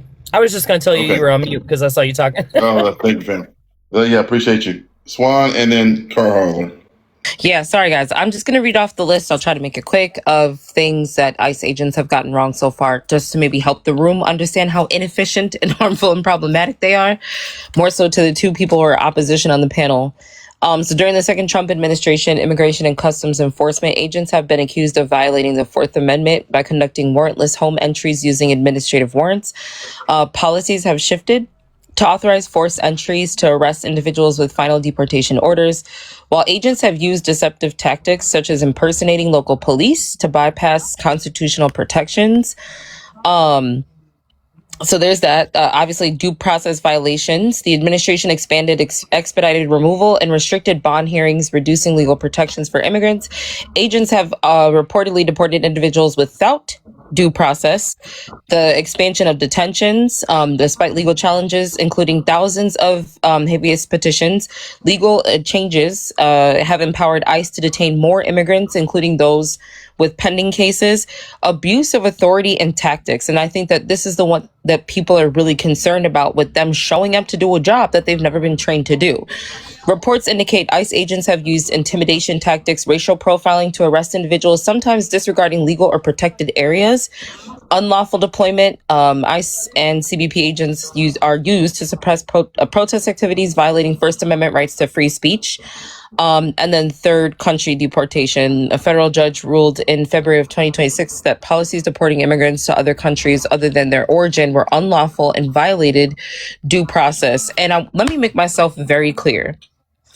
This is what we know of, okay? I guarantee you there are many situations that have taken place that we know nothing about. The way that this administration has been functioning, we have quite literally watched, right, our government just prove to us that it's faulty. It's 100% faulty and always going to harm people that are marginalized. Thank you, fam. Nichelle, I think you want to go quickly, and then I want to get Carl Holler in next. Yes. According to USA Today, the airports are, so hope everybody's listening in case you're traveling, Chicago O'Hare, Cleveland Hopkins International Airport, Hartsfield Jackson in Atlanta, Houston's William P. Hobby, John F. Kennedy International Airport, LaGuardia, Louis Armstrong, New Orleans, Luis Munoz Marin International Airport, Newark Liberty International Airport, Philadelphia International Airport, Phoenix Sky Harbor International Airport, Pittsburgh International Airport, and Southwest Florida International Airport. Also, just to confirm again, according to USA Today, says while TSA workers are not getting paid, ICE and other immigration operations are reportedly getting paychecks during the partial shutdown, thanks to an influx of cash from Trump's big tax breaks bill last year, according to PBS. And ACL has issued out a statement as well, saying, I quote, "That's the first time a president has sent armed ICE agents to airports to replace trained security agents. And the move will, quote, instill fear in families and other travelers. Quote, President Trump and his allies in Congress refused to fund TSA and have manufactured a crisis at airports across the country. Quote, says Noreen Shaw, Director of Policy and Government Affairs for Immigration at the ACLU. Quote, now the president apparently wants to use ICE as his private security force, reminding all of us that ICE is not retreating from lawlessness, but assigned at will by the president for political retribution. And it says the ACLU said that non-citizens who do not currently have legal status should, quote, consider the risks of flying, including on domestic flights within the U.S.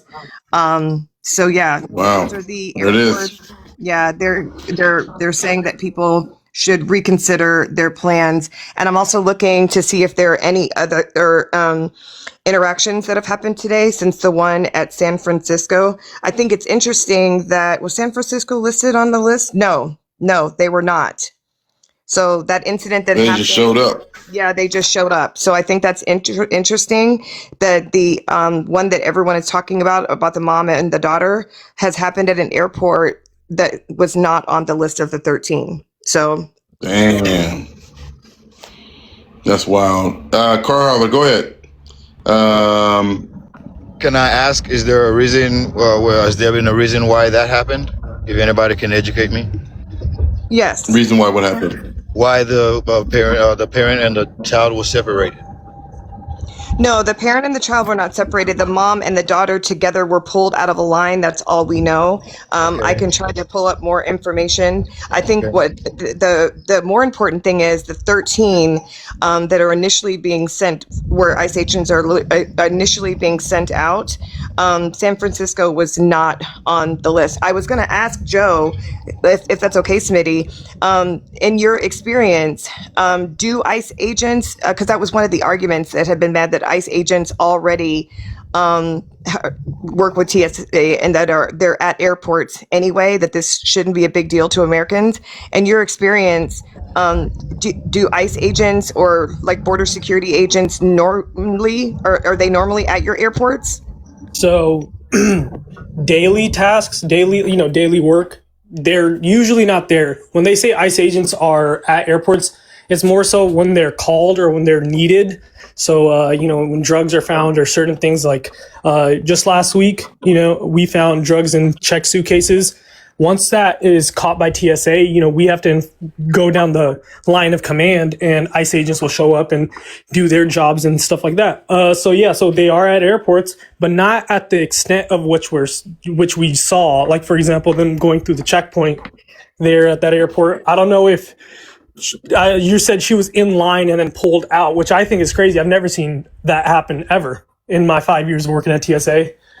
So again, I don't know what that situation is by itself, but TSA, CBP, ICE, pretty much everyone at DHS works together to try to make things move. But yeah, ICE agents will be called. CBP could be called for certain situations, but never daily work. They just don't stand around checkpoint or at airports.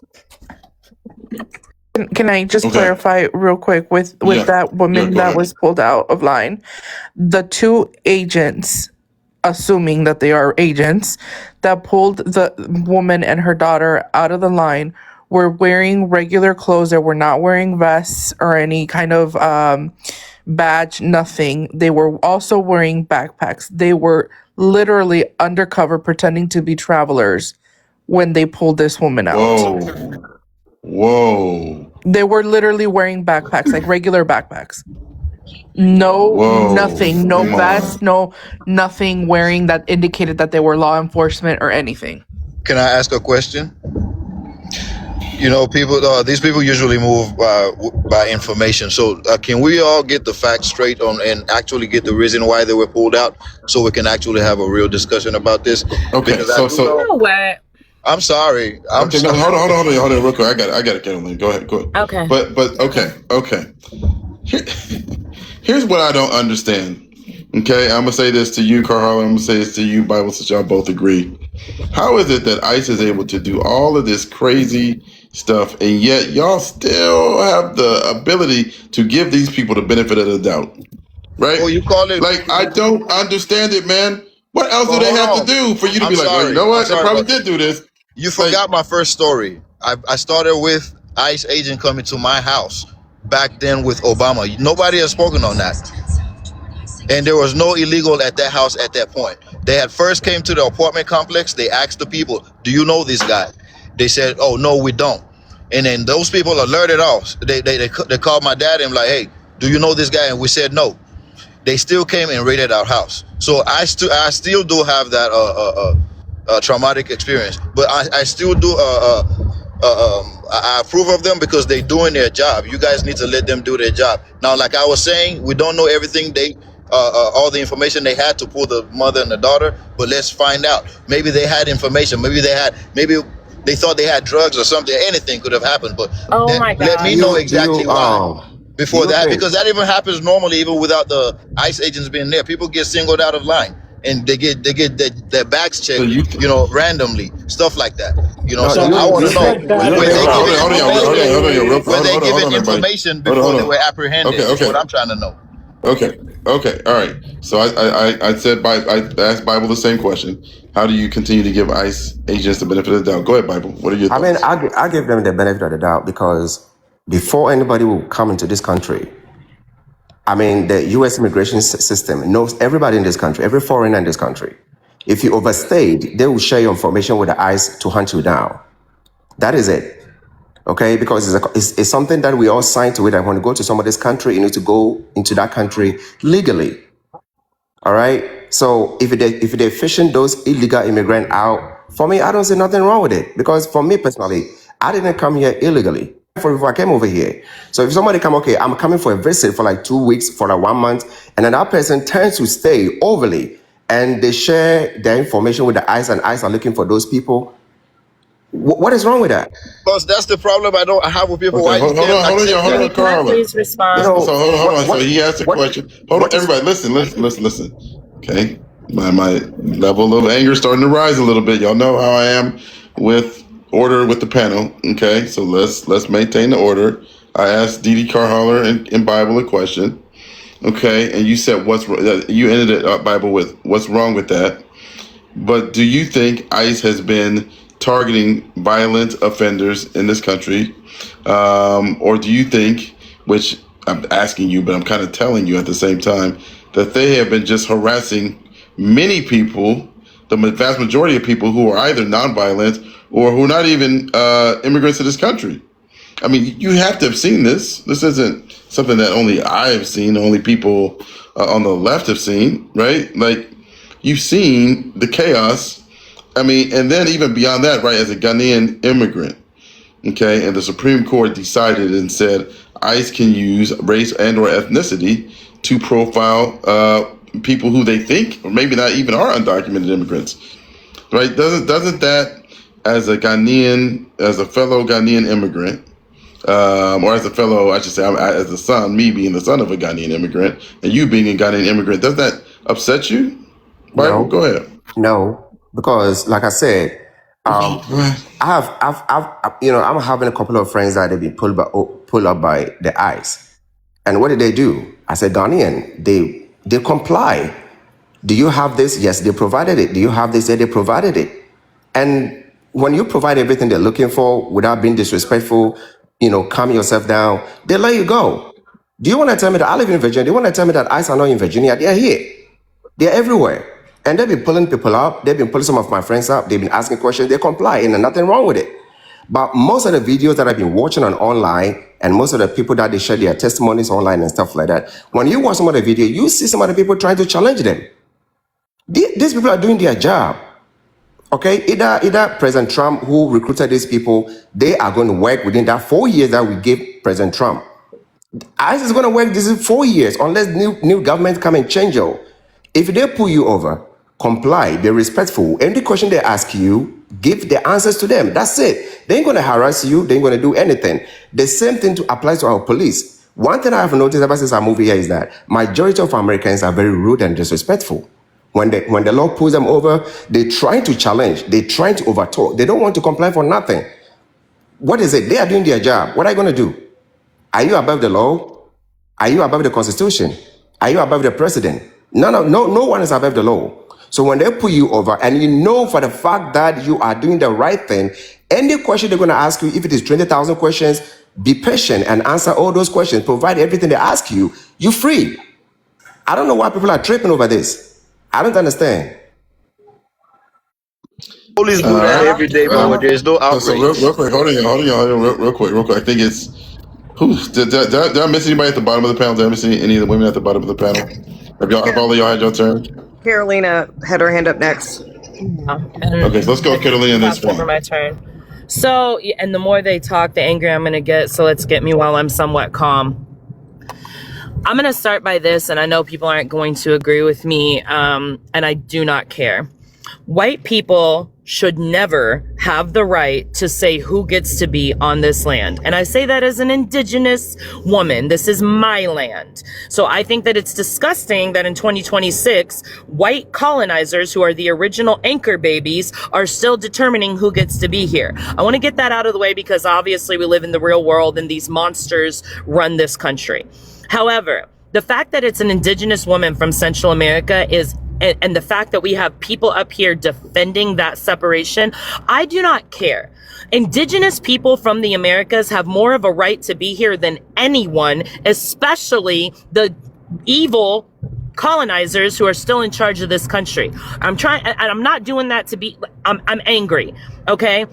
The fact that they are the most targeted and have the least amount of access to legal pathways to get here. Meanwhile, these colonizers are destabilizing their countries. Look at Honduras, look at Nicaragua, look at Panama, look at what they've done to Mexico, Chile, Argentina, I can't even, the Colombia. Indigenous people suffer the most in these countries. Indigenous people have more of a right to migrate on our own continent than anyone. And yet we are the ones who bear the brunt of not only the unfair immigration policies, but the racial discrimination and profiling. And this is what I mean exactly about how people of color can be agents of white supremacy. They are spouting white supremacist talking points while benefiting from being othered in the immigration system. This is disgusting behavior. So no, we know definitively that ICE agents have been terrorizing not only immigrants, but U.S. citizens as well. And primarily those people are black and brown, specifically indigenous to the Americas. For you guys to get up here and defend colonizers, knowing what colonizers are doing in your country as well, and deciding to blame your government instead of the colonizers from the imperial West is absolutely asinine. And I want you to understand that at the end of the day, they will not pick you. They are not going to give you a gold star. You are expendable to them. I'm tired of this. I'm gonna go back on mute until I can calm down. Yeah, real quick. Bible, what city were you born in Ghana? Just out of curiosity. I was born in Kumasi. Oh. I was hoping you were going to say Kumasi. We just talked about this, Smitty. We just talked about this. I'm like, get your cousin. Get your cousin, Cam. Not my city. All right. Let me. I don't want to believe it. All right. I was just curious. Let me go to Swan. Go ahead, Swan. Go ahead. Okay. Oh, Carolina, you ate that up. Now, I hate doing this because it is a reality. But the one thing that I cannot wrap my head around is the fact that like ICE agents are not being held accountable for anything, right? And I think the issue that I have is that people like DDC and people like Bible, y'all don't understand what integrity is, right? I'm going to play a real quick clip from Tom Tillis, who is a Republican, is all about law and order. And I want you to hear what he says to Kristi Noem. Security Act of 2002 expressly prohibits the Secretary of Homeland Security from restricting or diverting FEMA resources from the agency's mission. Based on your disaster response, the chart that I just showed you, I have reason to believe that you're violating the law, either knowingly or unknowingly. So I'll be asking and getting a submission to the record, submitting a question for the record, what the total amount of FEMA reimbursements are currently being held by DHS, awaiting for final approval. Held by DHS, awaiting for final approval for an agency that you should not be obstructing the disbursement on. I'm going to give you time to answer to it under penalty of perjury. Give me a quick response. Who does Tom Holman work for? You or the president? The president. Okay. Why? Fast forward a little bit. It's the exact opposite. The way you're going about deporting them is wrong.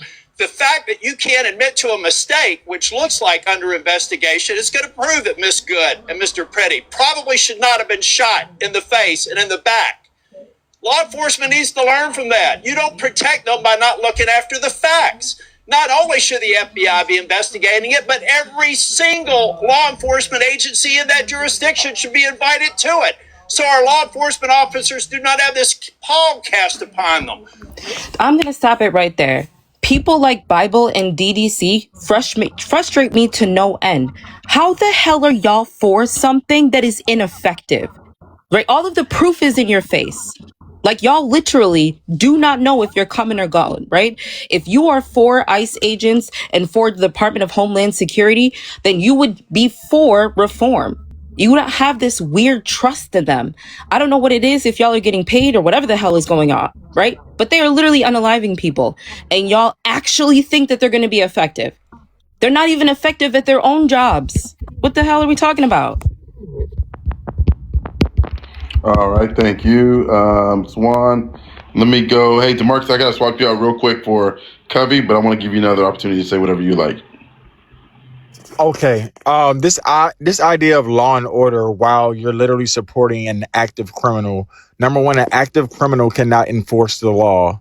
It's literally against legal prudence for you to do so, to have someone who is actively breaking current law and especially the Constitution, telling other people to follow the law. So there's that. If you were actually trying to hold Donald Trump accountable for the actual laws that he's been breaking and the Constitution that he's been breaking, while also wanting to keep this country safe, in quotations, right, then I could maybe believe you. But you're not. You're literally overlooking the actual crimes that this president is doing while telling an abuela that she can't sell flan on the side of the street because, you know, that's woke or whatever. It's just it's just crazy to me. Also, anecdotal experience dealing with ICE. If that happened, I don't know you. I'm sorry that happened, but I hope that you were a part of the hundreds of millions of dollars that DHS has paid out to people over the years for unlawful detainment and unlawfully searching and unlawfully abusing American citizens and permanent residents of this country. There was literally a case, I think it was $114 million in a class action lawsuit. It was 670 immigrants. I think it was another one. It was like $93 million for like thousands of people who were unlawfully detained. So to act like it's just a fail proof, system, and no one is getting hurt, no one is being abused, no one is actually committing crimes, yet they're paying out hundreds of millions of dollars to people for doing that exact thing. I just call you disingenuous, and I also call you inhumane, because I don't think anyone should be supporting somebody detaining people or looking for people if they were a victim of that themselves. Why would you want to put that on other people who don't deserve it? But yeah, you can drop me for now for Kobe. All right, thank you, bro. I appreciate you. All right, we'll try to get you back up, by the way. All right, so we'll try to get some other folks in as well. Can I get a quick announcement? Yeah, go ahead. 765 people in here. Thank you guys so much for joining us today. If you haven't grabbed your daily heartbeat, please do so. Let's continue to tap the screen to make sure that we protect the live and support Smitty. I would like to direct you guys to the orange heart by his name. If you haven't grabbed your daily heartbeat, please do so. Thank you, Mama CC. I appreciate it. Thank you, Jesse. Also, let's continue to help him with his live goals as well. We've only got 66 shares. You guys only think like this live isn't shareable? What are we doing? If we could share the live, that'd be great. And lastly, as we talk about TSA and ICE agents, we do have a TSA agent on the panel here, Joe. If y'all could continue to bless as we talk about these things, as he's revealed to us, he still has to show up to do his job and help and do all of the things that TSA agents have to do all across the nation. ICE is getting paid, right? He is not. So if we could continue to bless Joe, I would very much appreciate it. He also shared with us some resources on how you can bless TSA agents in your local cities and towns, and he can share those things as well. But let's continue to bless Joe as he helps us. He is helping us, and we're going to turn around and help him. Okay? All right. Thanks, Chat. All right, let me go to, let me bring in Covey. I know Covey wants to come back up real quick. And then I want to go to Erica as well. And I think Carl Harler left, which is, that's okay. But I want to get Covey back in. Go ahead, fam. Yeah, I came back in very briefly. I'm going to drop again. I came back in to talk about this worrying trend of seeing Black people or people of color supporting fascism. And it's especially worrying to me when I see Black people do it, whether it is Black people from the African continent or Black people from the Afro diaspora. To me, it just doesn't make sense as to why there's all of a sudden this increase of these like Black people who are supporting white tea supremacy, who are supporting fascism. And I'm wondering, it's orchestrated, right? But why is it so successful? Why is it all of a sudden? And I just came back up here because I wanted to address how like worrying it was, right? And the problem is, I've noticed a lot of these like Black people, whether it is from Africa or the Afro diaspora, who do come up on your panels to support fascism, they always are used as a form of distraction. They don't usually have good talking points. They are just here to kind of whimsily and clumsily spread misinformation. They engage in a lot of they derail urgent conversations. They try to redirect focus from structural issues to individual behavior. They also fragment attention, right? And I do think it's a distraction, in my opinion. So the only thing that I wanted to say was when you're climbing up a ladder and somebody tries to hold you down and you are too busy trying to knock them off, you can do that, but it also prevents you from climbing up that ladder because you're too distracted, right? And I feel like people being distracted by this and fragmenting their attention is ultimately also distracting us and derailing us from actually coming to understand the systems fully and coming up with solutions. So it was just something very worrying that I noticed, a trend, even especially on your panels. It's like you have like the CIA on speed dial, or the CIA is monitoring you. Every time you go live, they send psyops towards you. I don't know what's going on, but Bible, if you want to address that, go ahead, and then I'm gonna let Erica come in. Yeah, I think everybody's entitled with his or her opinion, which I respect it. But nobody's living a delusional life, and nobody's living on lies or whatever. One thing we all secure in life is that our security is more important to everybody. Your peace of mind should be one of the priorities you need to patronize in your life every day. I might not agree with so many things that, these ICE guys are doing, maybe mishandling situations and stuff like that. I get it. Okay. But I don't know why some people turn out to be a hypocrite to the point that they don't want to agree the fact that when Obama was in power, Obama did the worst. They don't want to talk about it. Obama killed West. They don't want to talk about it. Obama detained a lot of people. They don't want to talk about it just because the news didn't, show it for us to see what is going on. So people think that, yeah, we migrate from Africa, we come over here, and then we live in a delusional life, or we don't want to tell the truth, or whatever it's supposed to be. It is your own security. Okay, where I come from in Ghana, we don't have no problem. We never experienced no war before. We never experienced no killing before. Nothing like that has happened in Ghana. Every African can attest what I'm saying. I came from a very good country. All right, it was my choice to migrate here. Nobody forced me to come over here. Also, I didn't come here on illegal documentation. I came here by my own self legally. So when some of you are talking, you need to look, understand before you spit some certain words out. All right. Majority of Africans, we are here. We are doing the best. We are working hard. We are trying everything, because I'm not going to sit down to, work so hard. And the next time I come over here, somebody will break into my door and they can't find the person who did it. You know what I mean? Our peace, security is what this government is doing. I might not agree on so many things that may be doing. Maybe they are handling things carelessly, but they are doing their job for your security, for your peace of mind. That is it. Misinformation, Smitty. Never seen war, never seen tank, never seen a coup. Listen. I love. I did not say. Okay. I did not say. I'm sorry. I did not say there was no coup. America killed their president. How many presidents has been killed in this country? What is it? What is wrong with it? There's so many. So much wrong with that. I think people are reacting. Right? Listen, I don't know why every country has their problems, including in Ghana. Right. During my grandmother's funeral, there was a guy that was breaking into a house, and they were literally about to stone the dude. And so I think this idea that there isn't any problems in any country isn't true. But I think to Covey's point around what are the systemic issues with countries in Africa, she said it way better than I said it, than I could say it. So I'm not going to repeat what she said. But the fact that I don't even know what to say. I don't even know what to say.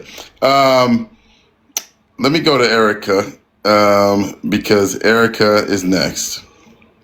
And I want to bring her into this discussion. Erica, fam, what do you think about ICE agents at, somebody said St. Paris. I don't know if you guys know the soccer player named Asamoah Gyan, and him missing the penalty kick at the World Cup against Uruguay. That's kind of how I'm feeling right now. I ain't gonna lie. As a son of a Ghanaian immigrant, I'm feeling like how I felt when he missed that penalty kick. Go ahead, Erica. Gather your brethren That's all I got. But I think Swan wanted to respond to what he was saying. I saw her hand raised in the comments, so I can wait because I just want to provide some information about the bigger picture here. That's all. So Swan can respond to him. Okay, go ahead, Swan. Yeah. I don't know if this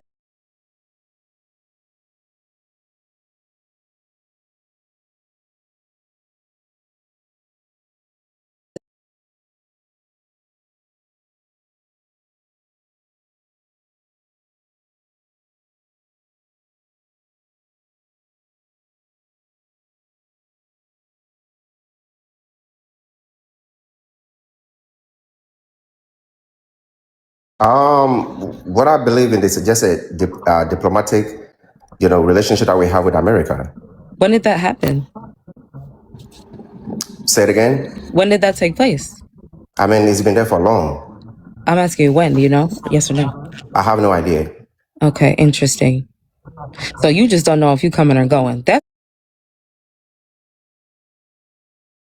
Erica. Okay, all right. Thank you, Swan. Erica, it's your turn. Okay, all right. So, in 2025, Christy Nome tried twice to remove the collective bargaining ability from TSA agents. Basically, they wanted to deunionize them. Additionally, she was stopped both times by the courts. They were found that they couldn't do it. It's illegal. You can't do it.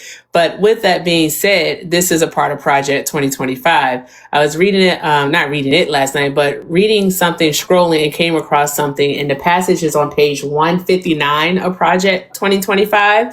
And it talks about the deunionization of TSA because it is costly. They believe that getting rid of TSA and making it private, so basically giving it to contractors, would save the government about 15 to 20% a year.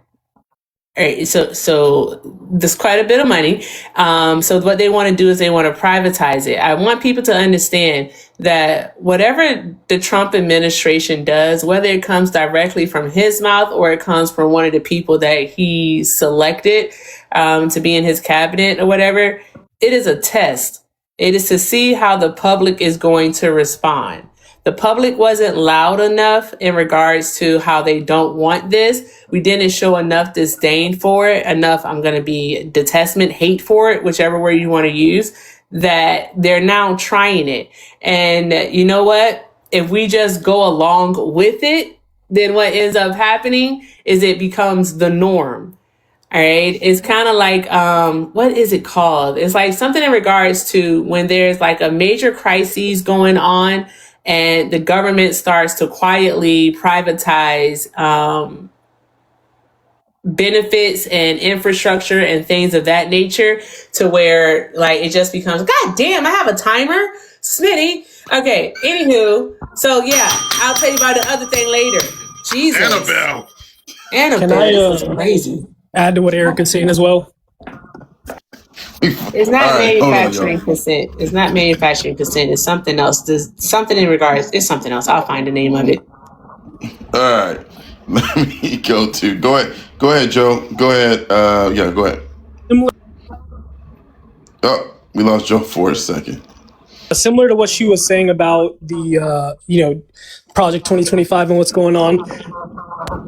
Personally, I can't really say an opinion, but when Trump was elected, TSA uses something called the CBP-1 app for immigrants who are in process of how people are saying, well, if you're coming here legally, you wouldn't be in, nothing will happen. The CBP-1 app was used by TSA to allow these people to fly without documentation because they were in process of trying to become a either citizen or permanent resident. The CBP-1 app allowed us to verify these people because the government had already taken their documentation from wherever they were coming from as basically saying, we're going to hold on to this. Here's your paperwork.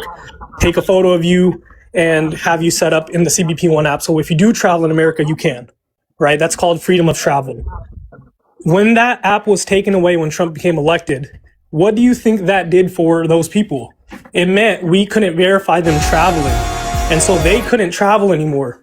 And when replacement of that was CBP Home. And the only thing you can do in there is self-deport now. Those people are basically being told you were you're in due process, but we're going to go ahead and just take that out. You can self-deport. That is the change that was happening. People don't even know about this when it comes to like the public knowledge, I don't think. And then that also goes back to the government doesn't care about your guys' rights right now. They already broke the Hatch Act and across multiple airports. The Hatch Act is federal employees are not allowed to have political, agendas or political stances at work in federal uniform using government equipment and any of that. But if you go through some of these airports, you'll see that there's a video being played by Kristi Noem. I know she's not the DHS head anymore, but when she was, blaming Democratic Party for the reason the first government shutdown happened in December. That is completely against the Hatch Act. But no one said anything then either. So Portland Airport, luckily, we didn't play that video. We weren't going to play that video. We know our rights. But some airports still did. Again, a lot of people don't know some of these things that are going on behind the scenes. It just adds to they're just trying to play y'all half the time. I feel like it's like a game. They're trying to find loopholes. They try to do things other ways. You just gotta stay educated. You gotta read about what's going on. All right, thank you, Joe. You guys in the chat got me cracking up. All right, let me go to Erica. Go ahead, Erica, and then I want to let 60 Fits come in with an opening comment, and then Bible, I'll come back to you. Oh, real quick, Sarah, I'm so sorry that happened. Listen, if y'all get a DM from me and it's unsolicited, and I'm talking about, how amazing I think you are. I might DM you that, but I'm definitely not going to DM you about investment strategies or crypto or your profile or anything like that. Okay, so just know that those are imposters. I've had this happen to me before, and it's happening again. So just know, I might DM you and say you're incredible, but beyond that, your investment strategies are yours. Okay, so if you get something that sounds strange or suspicious, okay, from me, just make sure you go to my main profile here, right? I've only got one, account. I've got a backup that nobody knows about. Of course, we all have that, but I've only got you're this big one. time when you got fake accounts in your name. You know you're big time, right? Oh, gosh, yeah, it's crazy. So just to let you know, and I feel bad because I know somebody's probably been already swindled by these people that do this nonsense. But no, I would never, ever, ever do that. Okay. All right. Go ahead, Erica, and then we'll go to 60 Fits. Thank you, Carmela. I appreciate you, fam. Thank you, Smitty. All right, so it's called disaster capitalism. Of course, capitalism is involved. It's basically when the government uses a time of like turmoil, peril to pretty much offload the infrastructure, social benefits, things of that nature to private contractors. The reasoning behind it pretty much is that, again, it's to save the government money, because if this is something that I say, let's spend $200 billion on a year, I can then just pay a government contract of, let's say, $50 million, and I just saved $150 billion. You know what I mean? So that's how they look at it. And that's what they use. They did it with like things like Katrina, when they outsourced all of the rebuilding of the infrastructure to private companies. They're doing it right now. Instead of the government being the ones to take care of these 34 warehouses that they have all over the country that they're trying to turn into concentration camps, they're giving the contracts to private contractors, one being Garter World Financial, which is who did Alligator Alcatraz. They actually have the contract here in Surprise, Arizona for the concentration camp up the street. So that's what they're basically doing. And what ends up happening with us as the public, what we do is that because we have all of this stuff going on, like guys, we have a war going on. We have ICE now at our airports. We have gas prices going up. Some people are saying $6, $7 a gallon. We have grocery prices going up. People are trying to figure out how to pay their bills. We have a lot of stuff going on here in the United States of America that people can't focus. So in the cover of night, they're basically starting to privatize our government is pretty much what they're doing. And so it's like our tax dollars are still going towards these things, but yet we're not benefiting from them. That is a problem. And so I had a whole thing in my head, but the timer makes me nervous, so I'm gonna be quiet. All right. Thank you, Erica. We're going to go to Sissy Fitz, and then Bible will come back down to you. And then, again, we're going to open up the panel. We're getting close to the end, you guys, getting a little bit closer, just to give y'all a little bit of a time check. I appreciate y'all. Appreciate this discussion. I mean, take a look at this panel, y'all. Look at the content creators that are up here right now. This is incredible. And I'm really, really blessed. And I think this has been such a good discussion. So, Sissy Fitz fam, your thoughts, ICE at U.S. airports, what do you think? Smitty, you're stressing out the culture. That timer is blasphemous, okay? Oh, man. And then Sissy, he has a bill. He has a bill, too. Exactly. On top of everything else that Erica mentioned, I can't pay for gas, and now I gotta worry about this bell and this timer. But no, I think it's ridiculous. Oh, and you took it down. Look at that. Look at Women's History Month. Oh, look at you. There it goes. Sorry, that's me.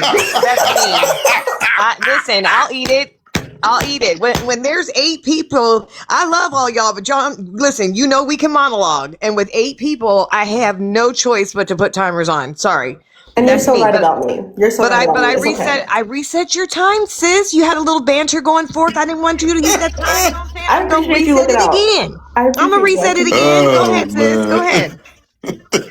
But no, it's I mean, I don't know.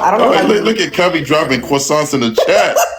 By the way, Cubby. Go ahead, man. Wait a minute, Cubby, not you. Not the croissant.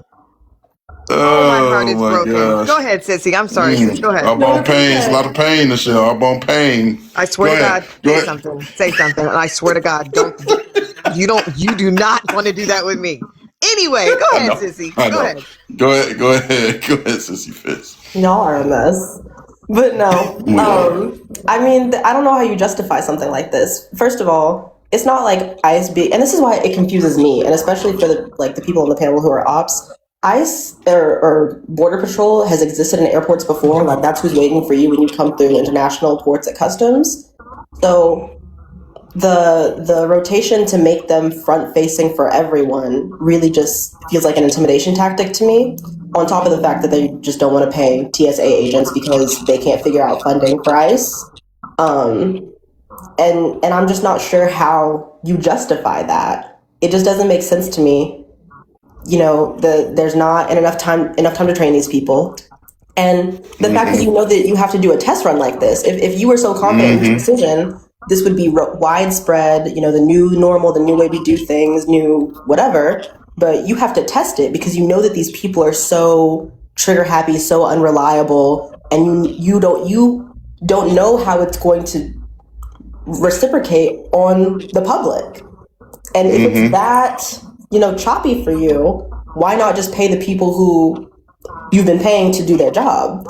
And then we were talking about the privatization of it on Mermaid's panel the other day, and I don't think it's the tech that exists that they want to privatize it to have access to. You could just make that public sector tech and use it to make TSA more efficient. But of course that would cut into somebody's bottom line, and we can't have that. But I don't understand the purpose of taking away a public service because you want to make an extra $2 million. Like what? It's like 3 pennies to these people. Yep. Good point, Sissy Fitz. Good points. Bible, what do you think about what Sissy Fitz said? And again, I mentioned this a little bit earlier. She said it better than me. In regards to security, how does any group, get the level of security that Joe has talked about with his experience being TSA to be able to really impact and help TSA at these airports? Any group, whether you like ICE or not. What do you think about that? I just have a little to say. I know the TSA are just there just to look for any security threat that some people will bring into this country. That's the TSA's job. ICE jobs is to search for illegal immigrants into this country. That is their job. That's what they are. Undocumented. So that's what they are doing. Clarify, CBP entering the country. Sorry, not Right. TSA. Right. Okay. So, I mean, each individual department are doing their best for the security of this country. We all know so many things that's been, going on in this country. Way back where I came from, we've been watching so many things. We've been seeing so many things. When I came over here, yes, of course, it was true. So many unalive going on state by state, illegal immigrant killing, unaliving people. It's here. So when your country is tight with the security, every single member or every single citizen, it's also safe. I don't know why people don't want to understand the fact that the ICE are doing their job. I don't understand. I might not 100% agree with the way they handle things, but they are doing a great job. All right. Thank you, Bible. Again, I'm looking at the comments, so if you see me laughing, it's not at you. Go ahead. Can I respond to that? Can I respond to that?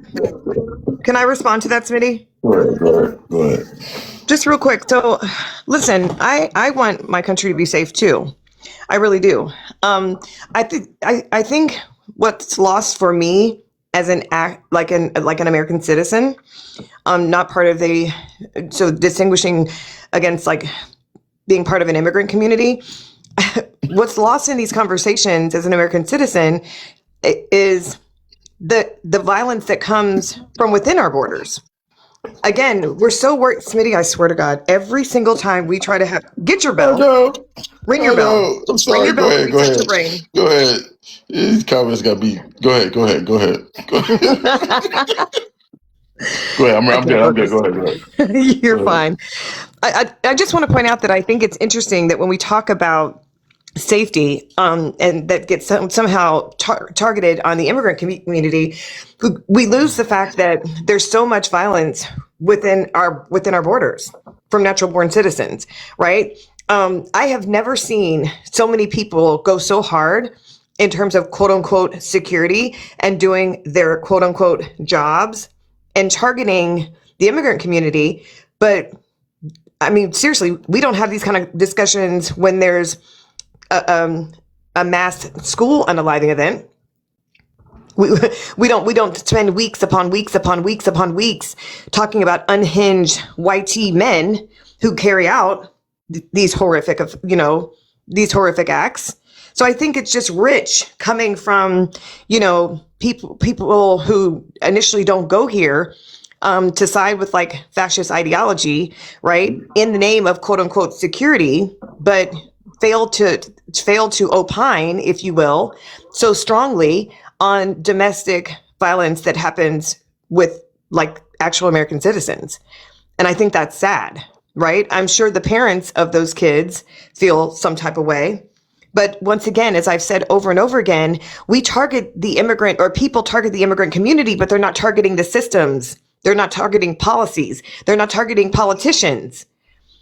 And I need for people who quote unquote talk about this whole claim of security, right? Oh, I'm so scared. Listen, to be honest with you, Bible, I'm more scared about your ideology entering into my country. To be honest with you, as a Black woman in America, I'm more terrified you bringing that type of ideology than I am, say, Liam and his father.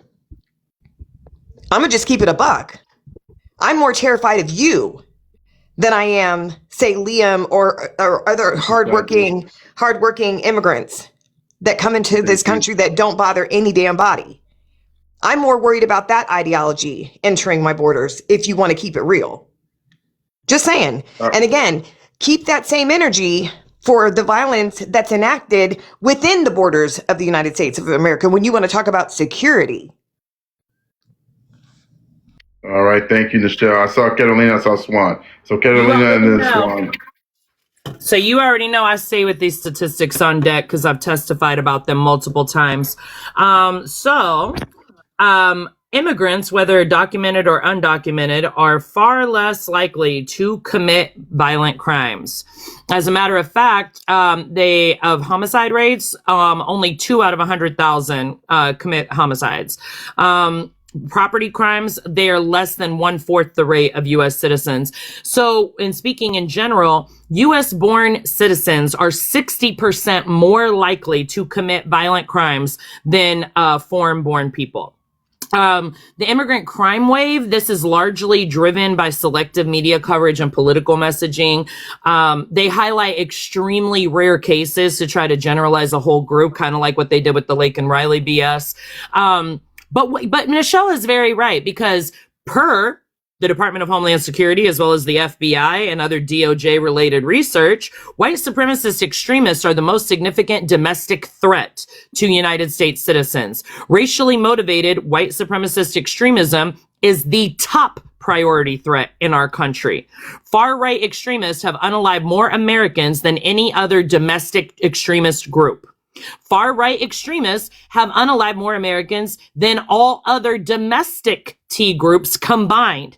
In 1 year, 2017, 2/3 of U.S. terror attacks were by far-right extremists. The research consistently shows that domestic terrorism is far more likely to come from white supremacist actors than immigrants. So again, I have to second the notion of what Nichelle stated. We have enough white supremacist ideology in this country as it is. We really don't need immigrants coming in and adopting that ideology and fostering it more.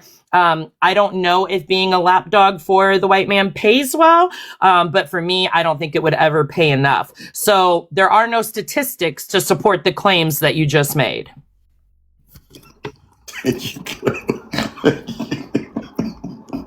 What is wrong with y'all in the chat? Smitty is your homie listening. Really? Why you gotta be my homie? Okay. Born in your city, and you know that's your cousin. Put that on me. That's your cousin. He was born in your city. Do not put that on me. Okay. All right. Swan, go ahead. Yeah. Bible, let me ask you a question. Okay, go ahead. What was your source that you used to say what you said? Do you have a source for that? Come on, man. I mean, what kind of question are you asking? Yeah, you made a claim. I'm asking you if you have a source. Where'd you get the information from to substantiate your claim? Okay, I'll answer your question. I said a lot of stuff. So which one are you demanding a source for? Crime rates. When it comes to people who are undocumented. So why is ICE over here? No. I want to know what your source was. My sources are coming from the ICE. Okay, so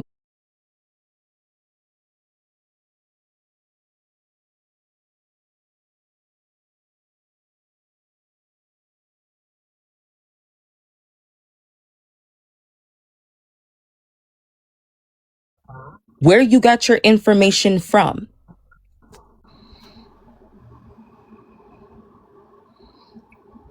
Go ahead, Bible. You can respond. Yeah, that's I think she's been asking a tautology question, and I don't know why she's asking that. Because I want to know where you got your information from. That's a very tautology. Where did you get your information from? Sir, I'm not going to answer that. Thank you. I'm a ma'am. Oh, my bad. Ma'am, I'm not going to answer that. That's because you don't have any. It's not like I don't have it. Because I said so many things. I'm not done. Shut up, please. Stop. Don't be disrespectful, I'm please. still talking. It's still my turn. What the hell is your problem? Go on mute. Thank you. Jesus Christ.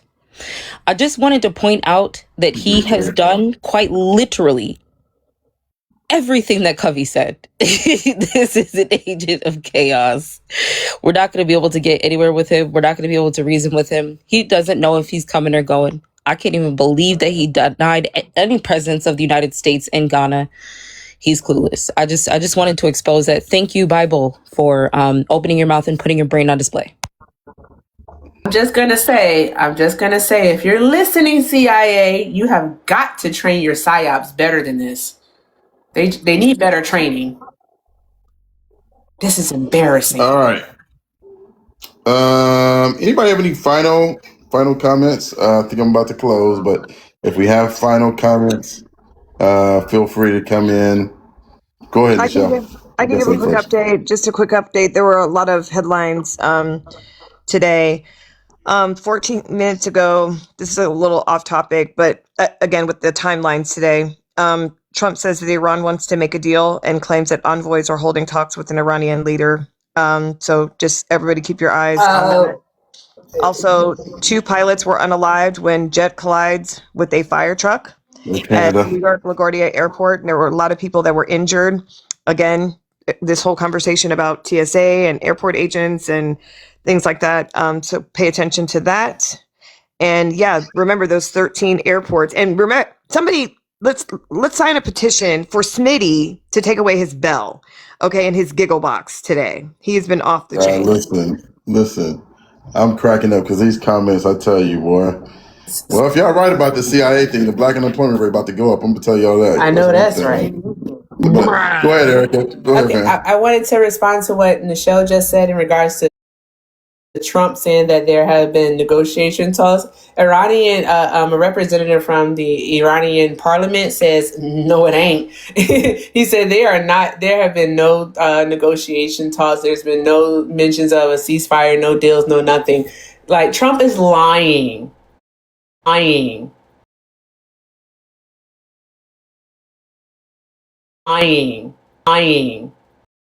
First, Smitty did a live, I believe it was Saturday. Was it Saturday we talked about him putting that 48-hour deadline? And I said a lot's going to happen Monday and Tuesday.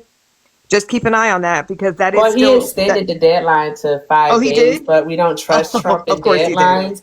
But the thing about this whole, like, him threatening to blow up their power plants, that would legitimately be a war crime. Like, multiple people, even like sitting House representatives and senators, have said that that would be a war crime if he were to do so, because the risk involved to civilians, like the detriment to civilians, all right, outweighs the military impact of it. So it would be considered a war crime.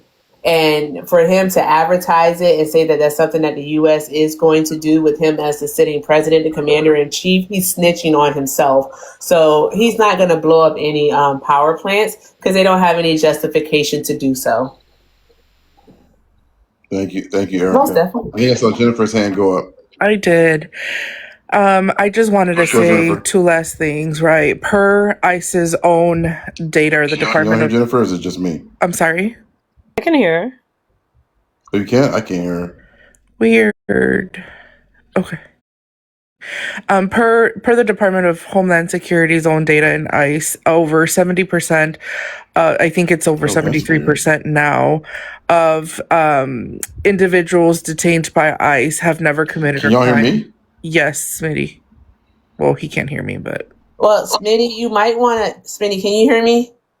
Yep. Okay, Smitty, you might want to exit out of the app yourself and then come back to the live. It'll just resume for you. It's because you went off the app. You may have gotten a call or something, but yeah. Yep. But we can hear her, but you can't for some reason.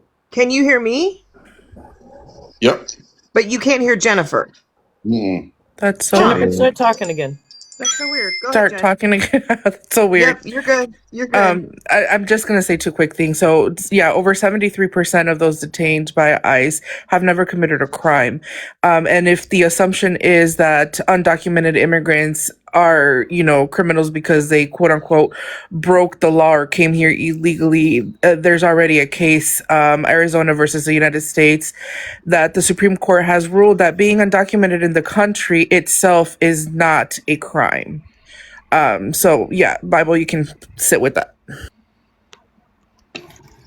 I can make a final announcement. Yay, I'm finally unbanned. As you see, I'm on my regular page. Bible, I don't have any words for you. I just think that, like I said, I don't think they're paying you enough for the CIA job. But anyway, you might want to do some collective bargaining on that. I am going to host a live tonight about anti-Blackness in Native and Latino communities. I would love for all of you to come through. Nichelle, I definitely want you to come through just because you've been so integral to the conversations that we've already been having. And people love you over there. And of course Swan and everybody. But yeah, I don't have much else to say. I think just stay tuned. I think we're gonna see a lot of chaos this week, and I'm sure we're gonna have some more breaking news before the day's over about these ICE agents and whatnot. And Smitty, don't forget about me today. Okay. Oh yeah. I'll hit you up. All right, guys. I think that's about it. Thank y'all for coming. I appreciate y'all. This has been a good, really good live. I agree. This week there's going to be a lot of stuff happening. A lot. Stay safe out there. Be careful. Nichelle, go ahead. Take us out. I'm so sorry. I'm so sorry.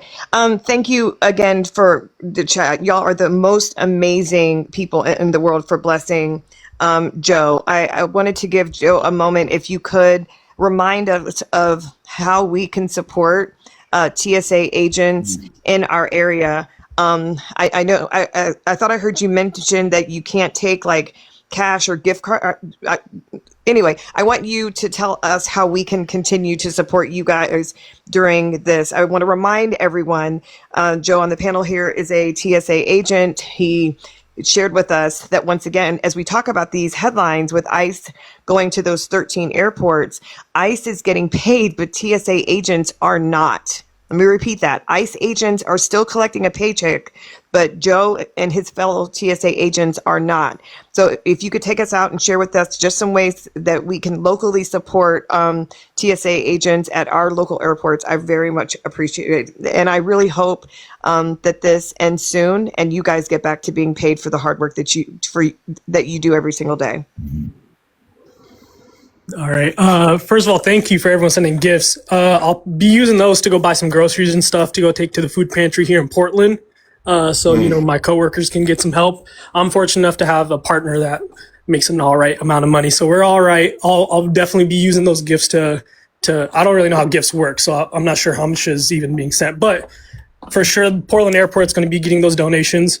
But for everyone else, you can support your local airport. You could take anything you pretty much can buy to the food pantries, hygiene products, food, pretty much anything you would use day to day would be super helpful. Gas cards are very helpful because we are required to show up to work still. And a lot of right now with gas prices, obviously, it's been a big issue here at work. But again, no Visa gift cards. We can't accept those. No cash. We can't accept any cash. And if you guys do buy gift cards, try to keep them kind of low amounts because they're randomly donated through a system we have, and that's how everyone's able to get them. So otherwise, if you do donate a big card, we go ahead and just buy a smaller amount of gift cards for those. But again, local airport, no cash, no Visa gift cards. Joe, make sure that you have your PayPal linked on your you can go to your settings on your profile. If you're not used to like being on lives and getting gifts, you want to make sure you have that set up so that you'll get the payout for the gifts that you receive. All right, I'll do that. Thank you. Again, I'll tell everyone now you're important for your donations. I appreciate that. Thank you. I followed you, Joe, and I'm going to keep up with you so that we can stay connected and help you. Like Erica said it too about when the payouts are on PayPal. They're Wednesdays, so we'll stay connected with you to help you figure all that out. And thanks so much again for all that you do. And Joe, I have a quick question. You said a low amount. So is it like $20 or less or like $10 or less? Like what amount should we aim for? Because I have a lot of traveling to do and I want to make sure that I'm doing it right. Honestly, any amount under 50 would be perfect. Some people have been given like $100 gift cards, and it's just we have to do some extra work by going and getting some smaller ones out of it. Okay. All right. Thank you, love. I appreciate it. And Joe, there's a question from the chat. They said, Shauna asked, can we get clarification on gift cards? Will American work? I'm not sure she means like an American Express gift card. Like what can you guide us on that? In terms of gift cards, all I know is as long as they're not Visa gift cards, we can accept it. I think no gift cards with cash value. They can't have cash. They can't have a cash value. So like they can't be used anywhere. They have to be able to be used at the specific like store. So like a Walmart gift card. I hate using Walmart as an example. A Food Lion gift card, a Fry's gift card, a Shell gas station gift card, a Chevron. Like they can't have a cash value. They can She is only correct. be There you used go. at the stores. Okay, got it. So, guys, store gift cards, no cash, no gift cards with cash, low amounts, and but we can bring food and stuff. You said there's food pantries and stuff set up. We can Yeah, bring. every airport should have a donation pantry with food that a lot of workers after work or before work usually grab little kits to take home with them. So pretty much anything you would use in your daily life would be super helpful.